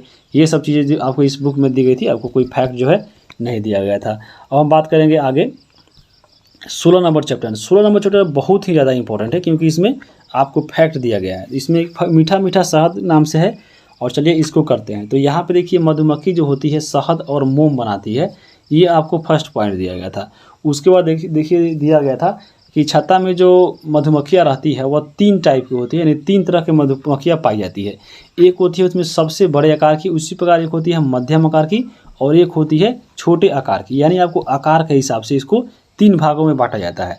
इसमें जो सबसे बड़ी मधुमक्खी होती है वह आपको होती है रानी मधुमक्खी। जो रानी मधुमक्खी होती है इसका काम होता है केवल अंडा देना। तो यहाँ पे याद रहेगा, रखिएगा कि आपको जो अंडा देने का काम करती है वह केवल रानी मधुमक्खी ही करती है। और फिर एक होती है जो मध्यम आकार की, जिसको हम लोग बोलते हैं नर मधुमक्खी। जो नर मधुमक्खी होता है इसका काम क्या होता है, तो इसका काम होता है केवल संतान उत्पन्न करना, बाकी इसका कोई काम नहीं होता है। एक होती है मादा श्रमिक मधुमक्खी, और जो मादा श्रमिक मधुमक्खी होती है इसका कार्य बहुत ही इम्पोर्टेंट है और सबसे ज़्यादा यही काम करती है मादा, और इसलिए इसमें श्रमिक लगा है, तो याद रखिएगा। और इसका कार्य होता है शहद बनाना और छत्ते का निर्माण करना। तो यहाँ पे देखिए शहद और छत्ते का निर्माण करती है मादा श्रमिक। उसी प्रकार इसका नर मधुमक्खी जो है ये मध्यम आकार का होता है, और ये इसका कार्य क्या है तो संतान उत्पन्न करना। और ये है आपके है रानी मधुमक्खी जो केवल छत्ते में अंडे देती है। तो यहाँ से ये सब चीज़ें याद रखिएगा। और उसके बाद जो अगला पॉइंट इसमें दिया गया था, इससे संबंधित दिया गया था कि मादा श्रमिक जो मधुमक्खी होती है वह फूल से रस चूसकर शहद बनाती है और केवल रानी मधुमक्खी ही अंडे देती है। तो यहाँ पे 2 पॉइंट और ऊपर जो दिए गए थे इंपॉर्टेंट याद रखिएगा। उसके बाद यहाँ पे दिया गया था आपके बुक में कि मादा श्रमिक मधुमक्खियाँ का गोल गोल घूमना, जिसको हम लोग भिनभिनाना बोलते हैं। तो देखिएगा जब जो होती है इसमें आपका जो मधुमक्खी देखिएगा एक जगह और मान लीजिए कहीं भिनभिना रहा है, तो यह आपको सूचित करता है कि उसे फूलों के रस के बारे में पता चला है, और वह आपको नाच कर दूसरे मादा श्रमिक मधुमक्खियों को जो है सूचना देता है कि आओ बहन, यहाँ पे मादा आपको फूल का रस मिलने वाला है, चलो मिलकर चूसते हैं। तो ये चीज़ें आपको इस बुक से याद रखना है। अब हम आगे चलेंगे। अगला इसमें देखिए जैसे दिया गया है कि मधुमक्खी कितने तरह की होती है, तो अभी आप बताए हैं 3 तरह के होते हैं। श्रमिक मधुमक्खियाँ कौन सा काम करती है, तो आपको छत्ता बनाती है और फिर जो है आपको फलों का रस चूस कर ये शहद बनाती है। मधुमक्खियाँ के छत्ते में अंडे देने का काम कौन करती है, तो वह करती है रानी मधुमक्खी। तो यहाँ पे रानी मधुमक्खी भर दीजिए। मधुमक्खियों का पालन कैसे किया जाता है, तो आपको मधुमक्खियों का पालन जो होता है एक बॉक्स बनाकर आपको किया जाता है, इसमें छिद्र बना दिया जाता है, तो ये ऐसे ही किया जाता है। और मधुमक्खियों का पालन क्या कहलाता है, तो आपको मालूम होगा, इसको कहलाता है एपीकल्चर। तो यहाँ पे मधुमक्खियों का पालन को है याद रख सकते हैं। अब हम आगे चलेंगे। 17 नंबर चैप्टर है तरह तरह के पक्षी। यहाँ पे देखिए इसमें याद दिया गया था कि गौरैया क्या खाता है, तो बीज और फल खाता है। बत्तख क्या खाता है, तो मछली खाता है। गिद्ध क्या खाता है, तो मांस खाता है। और ये जो आपको सीधा आपको एक पेज में दे दिया गया था मिलान करने के लिए, जैसे देखिए यहाँ पे मिलान करने के लिए दिया है। ये आपका गिद्ध है, गिद्ध इसमें जो है क्या खाता है, तो मांस खाता है, तो इसको जाकर नीचे मांस दिया गया है, तो इसको हम लोग मांस से मिला देंगे। उसी प्रकार देखिए यहाँ पे एक गौरैया है, गौरैया क्या खाता है, तो फल और बीज खाता है, तो वो हो जाएगा। उसी प्रकार देखिए आपको एक दिया हो गया बत्तख क्या खाता है, तो बत्तख जो होता है वो आपको क्या खाता है, आपको मछली खाता है, तो इसे मिला देंगे। तो ये मिलान करने के लिए दिया गया था आपको इसमें फोटो दिखाकर, तो इसको याद रखिएगा। अब यहाँ पे देखिए आपको एक पहेली दिया गया था इस बुक में। अब यहाँ पे पहेली बनाना था। देखिए यहाँ पे पहेली में पहला क्या है कि सुंदर सुंदर कलगी मेरी, खींचती है सबका ध्यान, चोंच मेरी ताकतवर, पेड़ छेदना मेरा काम। तो यहाँ पे देखिए फिगर दिया गया है और ये पेड़ छेद रहा है, तो आपको जैसे कटफोरवा जो हो गया, यही आपका पक्षी है जो पेड़ को जो है फोड़ के घर बनाता है, तो ये कटफोरवा हो जाएगा। उसी प्रकार देखिए आपका बुक में इसमें दिया गया था कि अगला जो पहेली था कि लंबी टांग पर खड़ी रहती हूँ, इधर उधर देखती रहती हूँ, छुरी जैसी चोंच है मेरी और मार लेती हूँ मेढक मछली, तो मैं हूँ क्या, तो मैं हूँ, यहाँ पे आप फिगर में देख सकते हैं। यह आपका क्या है, आपको एक बत्तख दिख रहा होगा, और ये बत्तख नहीं है, जैसे इसमें इसका क्या नाम होता है, बत्तख टाइप का होता है, लेकिन ये बत्तख नहीं है, इसका चोंच लंबा होता है। आप इसको फिगर में देखकर आप कमेंट करके बताइए। आगे देखेंगे अब हम लोग। अगला आपको तो दिख ही रहा होगा, ये मुर्गा है। मुर्गा के बारे में क्या लिखा गया है, सबसे पहले मैं ही जगता दूसरों को फिर जगाता, सुबह से जब तक शाम दाना चुगना मेरा काम, तो मैं हूँ मुर्गा। तो यहाँ पे पहली जो है आपको हल्का हल्का बच्चों वाला दिया गया था। उसी प्रकार देखिए यहाँ पे जंगल में पिकनिक नामक चैप्टर है, तो यहाँ पे चलिए इसको देखते हैं। जंगल में देखिए बच्चा लोग गया है पिकनिक मनाने, तो जंगल में देखिए जंगल में लोग देखता है क्या, तो जंगल में जंगली जानवर कौन कौन होते हैं, तो बाघ, शेर, चीता, भालू हो गया। पालतू जानवर क्या होते हैं, तो गाय, भैंस, कुत्ता, बकरी। तो यहाँ पे आप देख सकते हैं। उसी प्रकार दिया गया था कि सवारी में काम आने वाले जानवर कौन होते हैं, सवारी में कौन कौन काम आता है, तो यहाँ पे फिगर भी दिया गया है, जैसे देख लीजिएगा। आपको सवारी के काम देखिए, सवारी ढो रहा है, जैसे घोड़ा हो गया, तो घोड़ा जो है आपका सवारी ढोने के काम में आता है। उसी प्रकार यहाँ पे देखिए बैल है, तो बैल जो आपको ये सवारी भी और ये सामान भी ढोता है। उसी पर देखिए सामान ढोने वाले में देखिए ऊँट दिख रहा होगा आपको। ऊँट देखिए रेगिस्तानी इलाकों में जो है आपको टांगा के रूप में प्रयोग होता है, तो ये हो गया। अब यहाँ पे हम देखेंगे, देखिए जंगली और पालतू तो बता ही दिए हैं ऊपर, और सवारी के काम आने वाले भी बता दिए हैं, और दोनों काम में आने वाले आप बता दीजिए। उसके बाद देखिए अध्याय 19 है ककोलत से कन्याकुमारी। तो ककोलत से कन्याकुमारी में क्या लिखा गया है कि आपका ककोलत जलप्रपात के बारे में चर्चा है। तो ककोलत जो जलप्रपात है वो आपको नवादा में पड़ता है। ये केवल आपके बुक में केवल आपको ककोलत ही दिया गया था, लेकिन यहाँ पे हम इस सबको एक्स्ट्रा ऐड किए हैं ताकि अगर आपके पूछे एग्जाम में तो बना सकिएगा। तो यहाँ पे जैसे देखिएगा धुआं कुंड जलप्रपात, तो धुआं कुंड जो है आपको पड़ता है रोहतास में। उसी प्रकार दुर्गावती जलप्रपात भी रोहतास में ही पड़ता है। एक आपका है तेलहर कुंड जो आपको कैमूर में पड़ता है, याद रखिएगा। वो एक है जियार कुंड जो भोजपुर में है, और मझेर कुंड जो है जिसको मंझरकोट बोलते हैं, तो आपको ये सासाराम में है। तो ये आपको थोड़ा याद रखिएगा। उसके बाद आपके बुक में 2 अलग दिया गया था कि गरम जल कुंड और जो सप्तधारा है वो कहाँ पड़ता है, तो ये राजगीर में पड़ता है। और जो कन्याकुमारी नाम से चैप्टर है, तो ये कन्याकुमारी कहाँ पड़ता है, तो ये हिंद महासागर के तट पे है। तो यहाँ पे भी आप इसको याद रखिएगा जैसे आपके बुक में दिया गया था। अब यहाँ पे देखिए आपके बुक में दिया गया था यहीं आपका राजगीर का ब्रह्मकुंड और सप्तधारा का, तो यहाँ पे आप फिगर में देख सकते हैं। आगे हम बात करेंगे अध्याय 20। ये अध्याय 20 में दिया गया है कि आपको कामगार कौन कौन होते हैं और वह किन औजारों का प्रयोग करते हैं और क्या बनाते हैं। जैसे यहाँ पे देखिए दिया गया है कुम्हार के बारे में। कुम्हार जो होता है वह चाक का प्रयोग करते हैं और वह बर्तन बनाते हैं। उसी प्रकार यहाँ पे देखिए लोहार है। लोहार का काम जो है क्या होता है, आपका लोहे का औजार बनाना, और ये हथौड़ा और भट्टी का प्रयोग करते हैं। उसी प्रकार देखिए मोची जो होता है वह सुई का प्रयोग करते हैं और जूता सीने का काम करते हैं। बढ़ई जो होता है वह आरी रखते हैं और उसी से मेज़ और कुर्सी बनाते हैं। तो ये आपको चीज़ें इसमें दी गई है। जैसे दर्जी हो गया तो कपड़ा सिलते हैं, सुई रखते हैं, तो ये आपको याद रखिएगा। ठठेरा जो होता है हथौड़ी रखते हैं। तो ये सब चीज़ें आपको दी गई थी, आप भर सकते हैं खुद से। अब हम आगे देखिए इससे बात करेंगे किसान द्वारा उपयोग की गई वस्तु और फिर जो है उससे तैयार की गई वस्तु। जैसे देखिए जो है पटसन जो है आपको किसान लोग जाते हैं तो उससे क्या बनते हैं, तो देखिए पटसन से बोरा बनता है, थैला बनता है, चटाई बनता है, रस्सी बनता है। उसी प्रकार ईंख से बात करें तो ईंख से क्या बनता है, आपको गुड़ बनता है, फिर आपको इसमें चीनी बनता है, तो ये ईंख का काम हो गया। सरसों से क्या बनता है, तो सरसों से आपको तेल बनता है, तो ये सरसों हो जाएगा। उसी बार देखिए फूल से क्या बनता है, तो फूल से इत्र बनता है। उसी बार देखिए कपास से, तो कपास से कपड़ा बनता है। तो ये सब चीज़ें आप जानते होंगे। और इसमें आगे देखिए अब यहाँ पे दिया गया था विभिन्न प्रकार के वस्तु और ये इसका उपयोग और ये बनाने वाले कागर क्या होता है। तो जैसे खुरपी हो गया, तो इसका उपयोग हम लोग खेत में खरपतवार निकालने के लिए करते हैं। और ये बनाता कौन है, तो खुरपी जो है आपको बढ़ई लोग बनाते हैं। तो ये आपको यहाँ पे भर सकते हैं खुद से, और ये हल्का चीज़ है अपने से भर सकते हैं। अब हम आगे देखेंगे 21 नंबर चैप्टर। 21 नंबर जो चैप्टर है तरह तरह के घर नाम से, और इसमें कुछ ज़्यादा पॉइंट दिया गया है नहीं। इसमें दिया गया था कि हाँ कच्ची घर के बारे में, ईंटा के घर का फोटो दिया गया था, घास फूसा से घर कैसा होता है, तो ये सब चीज़ें। और इसमें एक और चीज़ दिया गया था कि बहुमंजिला जो इमारत होता है उसको हम लोग अपार्टमेंट बोलते हैं। यहाँ पे आप फिगर में देख सकते हैं। बाकी इसमें कुछ था नहीं। और इसमें एक और दिया गया था आपके इग्लू के घर के बारे में। तो इग्लू घर जो होता है आप देख सकते हैं यहाँ पे, इसमें कोई ईंट पत्थर इसमें नहीं लगता है। ये जो घर बनता है आपको बर्फ़ के सीलियों से बनाया था, आपको जोड़ जोड़ कर। और ये जो घर होते हैं वो आपको बर्फीले इलाकों में बनते हैं और जिसे हम लोग इग्लू बोलते हैं। और यहाँ पे अगर हम बात करें इस घर के बारे में, तो बर्फ़ का है तो इसमें बाहर ठंडा रहता है लेकिन अंदर गर्मी रहता है, क्योंकि इसमें हवा प्रवेश नहीं कर पाता है, क्योंकि ये चारों तरफ से ढका रहता है। एक छोटा सा छिद्र इसमें दिया जाता है केवल अंदर जाने के लिए। तो यहाँ पे इसको याद रख सकते हैं। अब हम आगे बात करेंगे आपका अध्याय नंबर 22, जिसमें है अजय जब गाँव लौटा। तो अजय जब छोटा बच्चा था तो वो बाहर गया था और बहुत दिनों के बाद जब गांव में लौटा तो यहाँ पे गांव में जो परिवर्तन हो गया था, जो छोटे छोटे जो घर थे घास फूस के, वो टूट कर नए नए ईंट के मकान बन गए थे। या शहर में जब घूमने गया तो वहाँ पे जो पुल थी वो बड़े बड़े बन चुके थे। जो परिवर्तन हुआ उसके बारे में इसे लिखा था। जैसे उसने हावड़ा ब्रिज देखा, तो यहाँ पे देखिए हावड़ा ब्रिज के बारे में दिया गया था। हावड़ा ब्रिज कहाँ है, तो आपको कोलकाता में पड़ता है। उसके बाद देखिए अगर हम बात करें इसमें, तो पटना का चिरेटार जो ओवर ब्रिज है उसका यहाँ पे फोटो दिया गया था। राजगीर का जो रज्जू मार्ग दिया था, यहाँ पे देखिए रज्जू मार्ग क्या होता है, आपको यहाँ पे फिगर में देख लिए होंगे। ये आपका रज्जू मार्ग कहलाता है जो राजगीर में स्थित है। यहाँ पे देखिए पटना का जो गांधी सेतु पुल है, तो ये पुराना वाला है, अभी तो नया वाला बन गया। अब जब फिर अजय गाँव दोबारा लौटेगा तो अब देखेगा कि लोहा वाला पुल बन गया है। तो यहाँ पर ये भी याद रखिएगा। आगे हम देखेंगे अध्याय 23 और ये आसपास की खोज खबर है। यहाँ पे अगर हम बात करें आसपास की खोज खबर में, एक इसमें ज़्यादा इंपॉर्टेंट पॉइंट नहीं था, लेकिन इसमें एक व्यक्ति की चर्चा की गई थी आपके लास्ट में, और वह थे भरत मिश्र। भरत जो मिश्र थे वो पद्मश्री से सम्मानित व्यक्ति है। यहाँ पे आप देख सकते हैं यही भरत मिश्र है। और ये जो आपके थे ये अंधे व्यक्ति थे, ये बहुत ही प्रतिभावान व्यक्ति थे। और यहाँ पे इनकी जो प्रतिभा के कारण ही इन्होंने जो शादी का, जो ये अंधे थे लेकिन यहाँ पे ऐसे ये सोचते थे कि मेरा शादी नहीं हो पाएगा। और ये जब पेपर में इश्तिहार दिए कि हाँ हमको शादी करना है, लड़की का ज़रूरत है, तो फिर यहाँ पे 59 लड़कियों का यहाँ पे प्रस्ताव रखा गया। और उसमें एक जो इनकी पत्नी बनी वह बनी आपको धीरा मिश्र। तो यहाँ पे इनकी पत्नी थी धीरा मिश्र।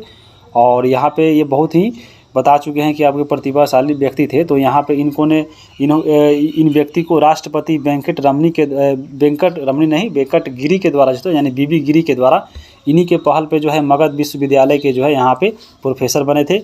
1979 में तत्कालीन जो राष्ट्रपति थे नीलम संजीव रेड्डी, उन्होंने इस व्यक्ति को यानी भरत मिश्र को श्रेष्ठ निःशक्त कर्मचारी का पुरस्कार दिया गया था। और 1985 में राष्ट्रपति ज्ञान जैल सिंह के द्वारा इन्हें पद्मश्री से सम्मानित किया था। तो ये आपको भरत श्री के बारे में याद रखिएगा। 1985 में इनको क्या मिला, तो पद्म श्री मिला। और ये 3 आपको राष्ट्रपति से जाकर मिले, आपको ज्ञानी जैल सिंह, नीलम संजीव रेड्डी और आपको बीबी गिरी। तो यहाँ से इसको याद रखिएगा। अब यहाँ पे देखिए आपका दिया गया था कि पशुओं का नाम और वह आवाज़ कैसे निकालता है। जैसे देखिए मुर्गा जो है वो क्या कैसे बोलता है, तो कुकड़ू बोलता है। कुत्ता कैसे बोलता है, तो भौं भौं करता है। बकरी कैसे बोलता है, तो मैं बोलता है। गधा कैसे हिनहिनाता है। बिल्ली जो है म्याऊं म्याऊं बोलता है। तो यहाँ पे सब हल्का हल्का है, आप इसको थोड़ा भर सकते हैं। उसके बाद देखिए चिड़ियाघर की सैर, यहाँ पे इसमें बहुत इंपॉर्टेंट पॉइंट दिया गया है आपको। ये जो आपका चैप्टर है 24 नंबर और 25 नंबर, इसको आप ज़रूर देखिएगा, यह बहुत ही ज़्यादा इंपॉर्टेंट है। यहाँ पे देखिए इसमें दिया गया था कि भारत का राष्ट्रीय चिन्ह क्या है। तो भारत का राष्ट्रीय चिन्ह क्या है, वो आपको है सत्यमेव जयते। आप यहाँ पे फिगर में देख सकते हैं। यहाँ पे अगर हम बात करें सत्यमेव जयते का अर्थ क्या होता है, तो अर्थ जो होता है सत्य की हमेशा विजय हो। यह भारत का राष्ट्रीय चिन्ह है। और चारों ओर से इसमें देखिएगा 4 जो शेर आपको शीर्ष पर दिखाई देगा। इसमें 3 ही दिख रहा होगा, लेकिन इसमें एक पीछे भी रहता है। तो इसमें 4 शेर शीर्ष पर रहता है। और यह अशोक के द्वारा निर्मित जो अशोक स्तंभ है, वहीं से यह लिया गया है, जो सारनाथ में स्थित है अशोक स्तंभ, उसी से लिया गया है आपका सत्यमेव जयते। तो सत्यमेव जयते देख लिए हमारा जो राष्ट्रीय चिन्ह है। उसके बाद देखिए इसमें तिरंगा के बारे में लिखा गया था कि तिरंगा जो होता है हमारा राष्ट्रीय झंडा है। अब यहाँ पे चलिए हम एक्स्ट्रा पॉइंट देखते हैं आपके जो एग्जाम के लिए इंपॉर्टेंट है। जो लंबाई और चौड़ाई का अनुपात होता है आपको झंडा का, वो 3:4 होता है। यानी जो इसमें चौड़ाई जो है, यहाँ पे लंबाई चौड़ाई गलत हो गया, क्योंकि इसमें 2:3 होता है।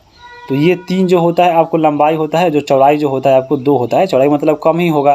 तो यहाँ पे देखिए ये जो आपका लंबाई है वह 3 होगा, और ये जो आपका है इसमें चौड़ाई जो होगा वो 2 होगा। तो 2:3 के जो है इसमें लंबाई और चौड़ाई का अनुपात होता है झंडा का। तो यहाँ से आप देख सकते हैं। झंडा में जो केसरिया रंग होता है वह बलिदान और साहस का प्रतीक होता है। जो सफ़ेद होता है वह सत्य और शांति का प्रतीक होता है। और जो हरा होता है वो आपके खुशहाली और समृद्धि का प्रतीक होता है। और इस बीच में जो चक्र होता है, चक्र यह बताता है कि देश की प्रगति और परिवर्तन के बारे में प्रतीक होता है। और ये चीज़ें जो होता आपके बुक में दिया गया था, तो इसको याद रखिएगा। अब हम इसमें एक्स्ट्रा फैक्ट में देखेंगे कि राष्ट्रीय ध्वज होता है, जो झंडा होता है, आप इसको कब अपनाया गया था। तो ये 22 जुलाई 1947 को अपनाया गया था। और ये जो आप देख रहे हैं डिज़ाइन, ये डिज़ाइन किसने तैयार किया था, तो पिंगली वेंकैया नामक व्यक्ति जो थे, जो आंध्र प्रदेश के, इनके द्वारा इन्होंने ये आपको ये इन्हों के द्वारा ही ये तैयार किया गया था। उसके बाद अगर हम बात करें तो 2004 के पहले अगर देखा जाए, तो 2004 के पहले जो राष्ट्र ध्वज था, जो तिरंगा था, वह सभी व्यक्तियों को फहराने का अधिकार नहीं था। वह जो फहराया जाता था केवल आपको भारत के राष्ट्रपति और जितने भी प्रमुख जो आपको व्यक्ति थे, नेता थे, या आपको सरकारी कार्यालय थे, वहीं पे ही फहराया जाता था। लेकिन एक व्यक्ति थे नवीन जिंदल। तो नवीन जिंदल ने जो है सुप्रीम कोर्ट में केस किया। और केस करने पे जब किया, तो उस समय जो न्यायाधीश थे आपको सुप्रीम कोर्ट के, वह थे BN खरे। तो BN खरे ने एक ऐतिहासिक फैसला सुनाया, और इन्होंने बोला कि आपको अब से झंडा जो है पूरे लोग जो है भारत के सभी लोग फहरा सकते हैं, और उसको मौलिक अधिकार बना दिया गया। तो आपको 19 के क अनुच्छेद पढ़े होंगे, 19 के क के 1 में जो है झंडा फहराना मौलिक अधिकार कहा गया है। तो यह बहुत इंपॉर्टेंट है, यहाँ से याद रखिएगा। अब हम आगे देख लेंगे, हमारा राष्ट्रगान दिया गया था। यहाँ से बहुत इंपॉर्टेंट है, राष्ट्रगान के बारे में मालूम होगा आपको। यहाँ पे किसने लिखा है, तो आपको टैगोर साहब लिखे हैं। और ये देखिए जैसे राष्ट्रगान मालूम होगा, जन गण मन अधिनायक जय हे, भारत भाग्य विधाता। अब यहाँ से क्वेश्चन कैसे पूछेगा, और आपके एग्जाम में भी दिया गया है, सीधे क्वेश्चन पूछ सकता है कि यहाँ पे देखिए पंजाब, सिंध, गुजरात, मराठा, द्रविड़, उत्कल, बंग। तो ये जो आपका है वह सभी राज्य का नाम है। तो पूछेगा कि भारत के राष्ट्रगान में कितने राज्यों की चर्चा है। तो यहाँ पे देखिए 4 और 3 कितने हो गए, 7 राज्यों की चर्चा जो है हमारे राष्ट्रगान में है। पंजाब, उसके बाद देखिए सिंध, गुजरात, मराठा यानी महाराष्ट्र, द्रविड़ दक्षिण, और फिर यहाँ पे उत्कल यानी उड़ीसा, और बंग यानी बंगाल। तो ये आपको 7 राज्यों की चर्चा जो है राष्ट्रगान में दिया गया है। और उसी प्रकार पूछेगा कि विंध्य, हिमाचल, यमुना, गंगा। तो पूछेगा कि इसमें हमारे राष्ट्रगान में कितने नदियों की चर्चा है, तो 2 नदियों की चर्चा है। तो ये ऐसे क्वेश्चन भी पूछता है एग्जाम में। तो यहाँ पे ऐसे आपको सोचना है। आगे हम बात करेंगे अब यहाँ पे देखिए राष्ट्रगान के बारे में। तो सबसे पहले आपको मालूम होगा कि 1911 में जो कलकत्ता का अधिवेशन हुआ था, यहीं पे सबसे पहले जो अध्यक्षता किए थे BN धर, उसी की अध्यक्षता में जो है सबसे पहली बार कलकत्ता अधिवेशन में गाया गया था राष्ट्रगान यानी जन गण मन को। तो उसके बाद ये चीज़ याद रखिएगा। आगे हम बात करें इसमें, उसके बाद देखिए ये जो आपका गाना गया था जन गण मन को, इसको 1912 में तत्वबोधिनी नामक पत्रिका में से प्रकाशित किया गया था। और तत्वबोधिनी नामक पत्रिका के संपादक कौन थे, तो आपको देवेंद्रनाथ टैगोर साहब थे। उसके बाद राष्ट्रगान का जो अंग्रेजी अनुवाद में हुआ था, तो वो आपको कौन किए थे, तो आपको स्वयं जो आपको रविंद्रनाथ टैगोर थे, इन्होंने ही अपने राष्ट्रगान को इंग्लिश में भी लिखा, और वो इंग्लिश का नाम दिया गया था द मॉर्निंग सॉन्ग। तो द मॉर्निंग सॉन्ग जो था वो आपको किसका नाम था, तो आपको जो राष्ट्रगान है वर्तमान जो है जन गण मन इसी का नाम है। उसी के बाद देखिए राष्ट्रगान में जो है आपको 52 सेकंड का समय लगता है, लेकिन यदि किसी कारणवश संक्षेप में गाना है तो उसमें संक्षेप में कैसे गा सकते हैं, तो इसका प्रथम और अंतिम जो पंक्ति है वह गा लीजिए और वो 20 सेकंड में गाना है। तो यहाँ पे इमरजेंसी भी इस गा सकते हैं। और इस गाने में सबसे पहले जो है आपको पंजाब का नाम आता है और अंत में जो है बंगाल का नाम आता है। तो यानी पंजाब और सिंध उसके बाद और फिर बंगाल, यानी आपको उत्कल बंग तो आपको बंगाल। तो ये पहले और अंत में आने वाले राज्यों का नाम है। और 1913 में रविंद्रनाथ टैगोर को उनकी पुस्तक गीतांजलि के लिए उन्हें पुरस्कार भी मिला था। और ये आपको नोबेल पुरस्कार प्राप्त करने वाले एशिया के प्रथम पुरुष है कौन, तो रविंद्रनाथ टैगोर। मिला था कब, तो 1913 में। अब यहाँ पे देखिए राष्ट्रगान में जो लिखित जो आपके बुक में दिया गया था कि राष्ट्रगान में लिखित जो है राज्यों के नाम कितने हैं, तो 7 है, अभी बताए हैं। पर्वत के नाम जो इसमें क्या था, तो आपको विंध्य और हिमालय श्रेणी पर्वत के बारे में लिखा गया था। और नदियाँ कितनी, तो 2, गंगा और यमुना नदी।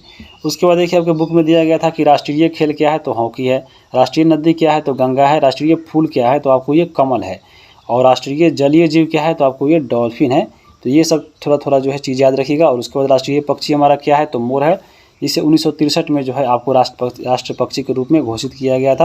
अब हम आगे बात करेंगे हमारा राष्ट्रगीत के बारे में। जो राष्ट्रगीत जो है हम लोग का क्या है, तो आपको वंदे मातरम है। सुने होंगे सुजलाम सुफलयाम मलयज शीतलाम। तो ये हमारा आता है राष्ट्रगान, जिसको लिखे हैं किन्होंने, तो बंकिम चंद्र चटर्जी ने। तो यहाँ पे बंकिम चंद्र चटर्जी के बारे में आप देख सकते हैं। और यहाँ पे वंदे मातरम गीत बंकिम चंद्र चटर्जी द्वारा लिखा गया था। यह गीत स्वतंत्रता आंदोलन के समय सेनानियों के लिए देशभक्ति का प्रतीक बन गया था कौन, तो आपको राष्ट्रीय गीत। तो यहाँ पे आप इसको याद रखिएगा। अब हम आगे देखेंगे। यहाँ पे देखिए परियोजना कार्य दिया गया है कि यहाँ पे बताइए, इसमें इसके आधार पे क्वेश्चन जैसे लिखना था कि जैसे दिया गया था कि हाँ अपने पास पिता से 10, 20, 50 का नोट लेकर ध्यान से देखिए और बताइए नोट पे कौन सा प्रतीक बना रहता है। तो यहाँ पे देखिए होगा नोट पर जो है आपको अशोक स्तंभ भी बना रहता है, तो यहाँ पे वो भी लिख सकते हैं। और राष्ट्रीय प्रतीक के अतिरिक्त नोट पर कौन सी चीज़ें चित्र बना रहता है, तो यहाँ पे आपको मालूम होगा। जैसे आपका देखिएगा 2000 का जो नोट रहता है, 2000 पर किसका नोट आता है, आपको मंगलयान का रहता है। तो वो आपका चीज़ जो है यहाँ पे आपको पूछ सकता है, मंगलयान हो गया। उसी प्रकार देखिए आपको उसके बाद 500 का नोट आता है, तो 500 पे क्या रहता है, आपको इसमें लाल किला का फोटो रहता है। तो उस प्रकार आपको इसमें याद रखिएगा कि हाँ कौन कौन सा इस पर फिगर दिया रहता है। थोड़ा थोड़ा ये भी क्वेश्चन पूछ सकता है। उसके बाद अगर हम बात करेंगे, देखिए नोट के ऊपर कितनी भाषाएं लिखी रहती है। आपको एक नोट उठाइए और उस पर देखिए कितना भाषा लिखा हुआ है और उसको एक बार पढ़ के लिखिए। यहाँ पे हमको याद नहीं है, लेकिन 16 या 17 के आसपास रहता है, तो आपको देखना है और आपको कमेंट करके बताना है। अब हम बात करेंगे अध्याय 25 और 25 में है बंटी का सफ़र। यहाँ पे भी चलिए, इसमें बहुत इंपॉर्टेंट पॉइंट दिया गया है और इसको देखना जरूरी है। इसमें दिया गया था कि विष्णुपद मंदिर कहाँ है, तो विष्णुपद मंदिर जो गया में। यहाँ पे जब हम लोग पढ़ रहे थे बिहार दर्शन जो है ज्योग्राफी में, तो उसमें भी दिया गया था विष्णुपद मंदिर के बारे में। तो विष्णुपद मंदिर गया में पड़ता है और मंगला गौरी मंदिर भी है, ये आपको गया में पड़ता है। गोलघर कहाँ है, तो गोलघर पटना में है और इसको हम लोग पिछले क्लास में कवर किए थे। लेकिन यहाँ पे देखिए गोलघर के बारे में आपको क्या याद रखना है कि गोलघर देखिए पटना में है और गांधी मैदान के पश्चिम में स्थित है। और इसके बनवाया किसने है, तो कैप्टन गोल्स्टी ने इसको बनाया था। कब, तो 1786 में बनाया था। और किस लिए बनाया गया था, तो इसमें अनाज भंडारण है, तो ये समझिए गोदाम के रूप में बनाया गया था। और इसकी ऊंचाई 96 फीट है और इसकी दीवारी की जो मोटाई है वह 12 फीट की है। उसके बाद देखिए इसमें दिया गया था तख्त हरमंदिर साहिब जो पटना सिटी में है और यहाँ पे गुरु गोविंद सिंह का जन्म हुआ था आपको पटना सिटी में, वो चीज़ें दी गई थी। और बौद्ध धर्म के बारे में दिया गया था कि बौद्ध धर्म की स्थापना गौतम बुद्ध ने की थी। गौतम बुद्ध को ज्ञान की प्राप्ति बोध गया में पीपल के नीचे आपको हुआ था और ये गया जो है फल्गु नदी के किनारे स्थित है। तो यहाँ पे इतना ही पॉइंट दिया गया था वो गौतम बुद्ध के बारे में। गौतम बुद्ध के बारे में आपको बहुत ज़्यादा जानना पड़ेगा क्योंकि गौतम बुद्ध जो है बिहार के धरती से संबंधित है, क्योंकि बिहार में इनका ज्ञान की प्राप्ति हुआ है। तो आपको इनके बारे में बहुत डिटेल से पढ़ना पड़ेगा, क्योंकि बिहार का जो भी इतिहास हो, जैसे आपको मगध हो, जैन धर्म हो, बौद्ध धर्म हो, अशोक हो या जितने भी पढ़ना है, पाटलिपुत्र के इतिहास जैसे मगध हो गया, वो सब के बारे में आपको जानकारी प्राप्त होना चाहिए, क्योंकि ये बिहार का इतिहास है। तो उसके लिए हम लोग प्राचीन इतिहास करके वीडियो बनाए हैं, आपको प्ले लिस्ट में मिल जाएगा, उसको जाकर एक बार ज़रूर देख लीजिएगा। अब हम बात करेंगे कोडरमा के बारे में। कोडरमा जो है आपके झारखंड में पड़ता है और ये अभ्रक खुदान के लिए प्रसिद्ध है। और एक दिया गया था पारसनाथ पहाड़ के बारे में। तो पारसनाथ का जो पहाड़ होता है वो बिहार और झारखंड का सबसे ऊंचा पहाड़ है और ये इसके ऊपर एक जो है मंदिर बनाया गया है जिसका नाम है पार्श्वनाथ का मंदिर। और जो पार्श्वनाथ से थे वह 23वें तीर्थकर थे जैन धर्म के, तो इसी का वहाँ पे मंदिर है पार्श्वनाथ की पहाड़ी पे, तो याद रखिएगा। अब यहाँ पे देखिए आपके बुक में दिया गया था कि बिहार के किस क्षेत्र में कौन सा भाषा बोला जाता है। जैसे पटना, नालंदा और गया वाला जो क्षेत्र है उसमें मगही भाषा बोला जाता है। वैशाली और जो मुजफ्फरपुर है वहाँ पे वज्जिका जो होता है वो बोला जाता है। दरभंगा और मधुबनी जो इलाका है वहाँ पे मैथिली बोला जाता है। और मुंगेर और भागलपुर है वहाँ पे अंगिका बोला जाता है। और भोजपुर जो रोहतास है वहाँ पे भोजपुरी बोला जाता है। तो यहाँ पे आपको मिलान करने के लिए दे सकता है, तो बहुत इंपॉर्टेंट है क्योंकि बिहार का एग्जाम है और ये बिहार के क्षेत्र का भाषा है।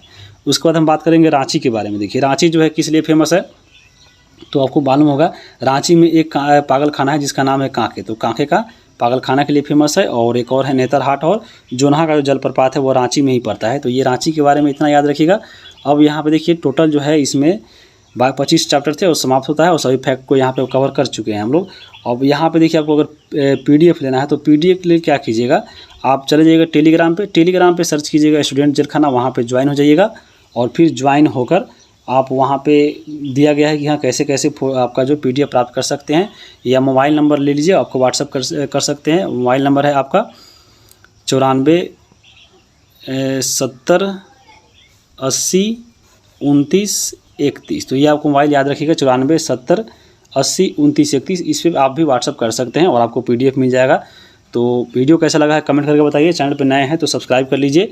आगे आने वाले वीडियो के लिए, वीडियो देखने के लिए आप सभी को बहुत बहुत धन्यवाद।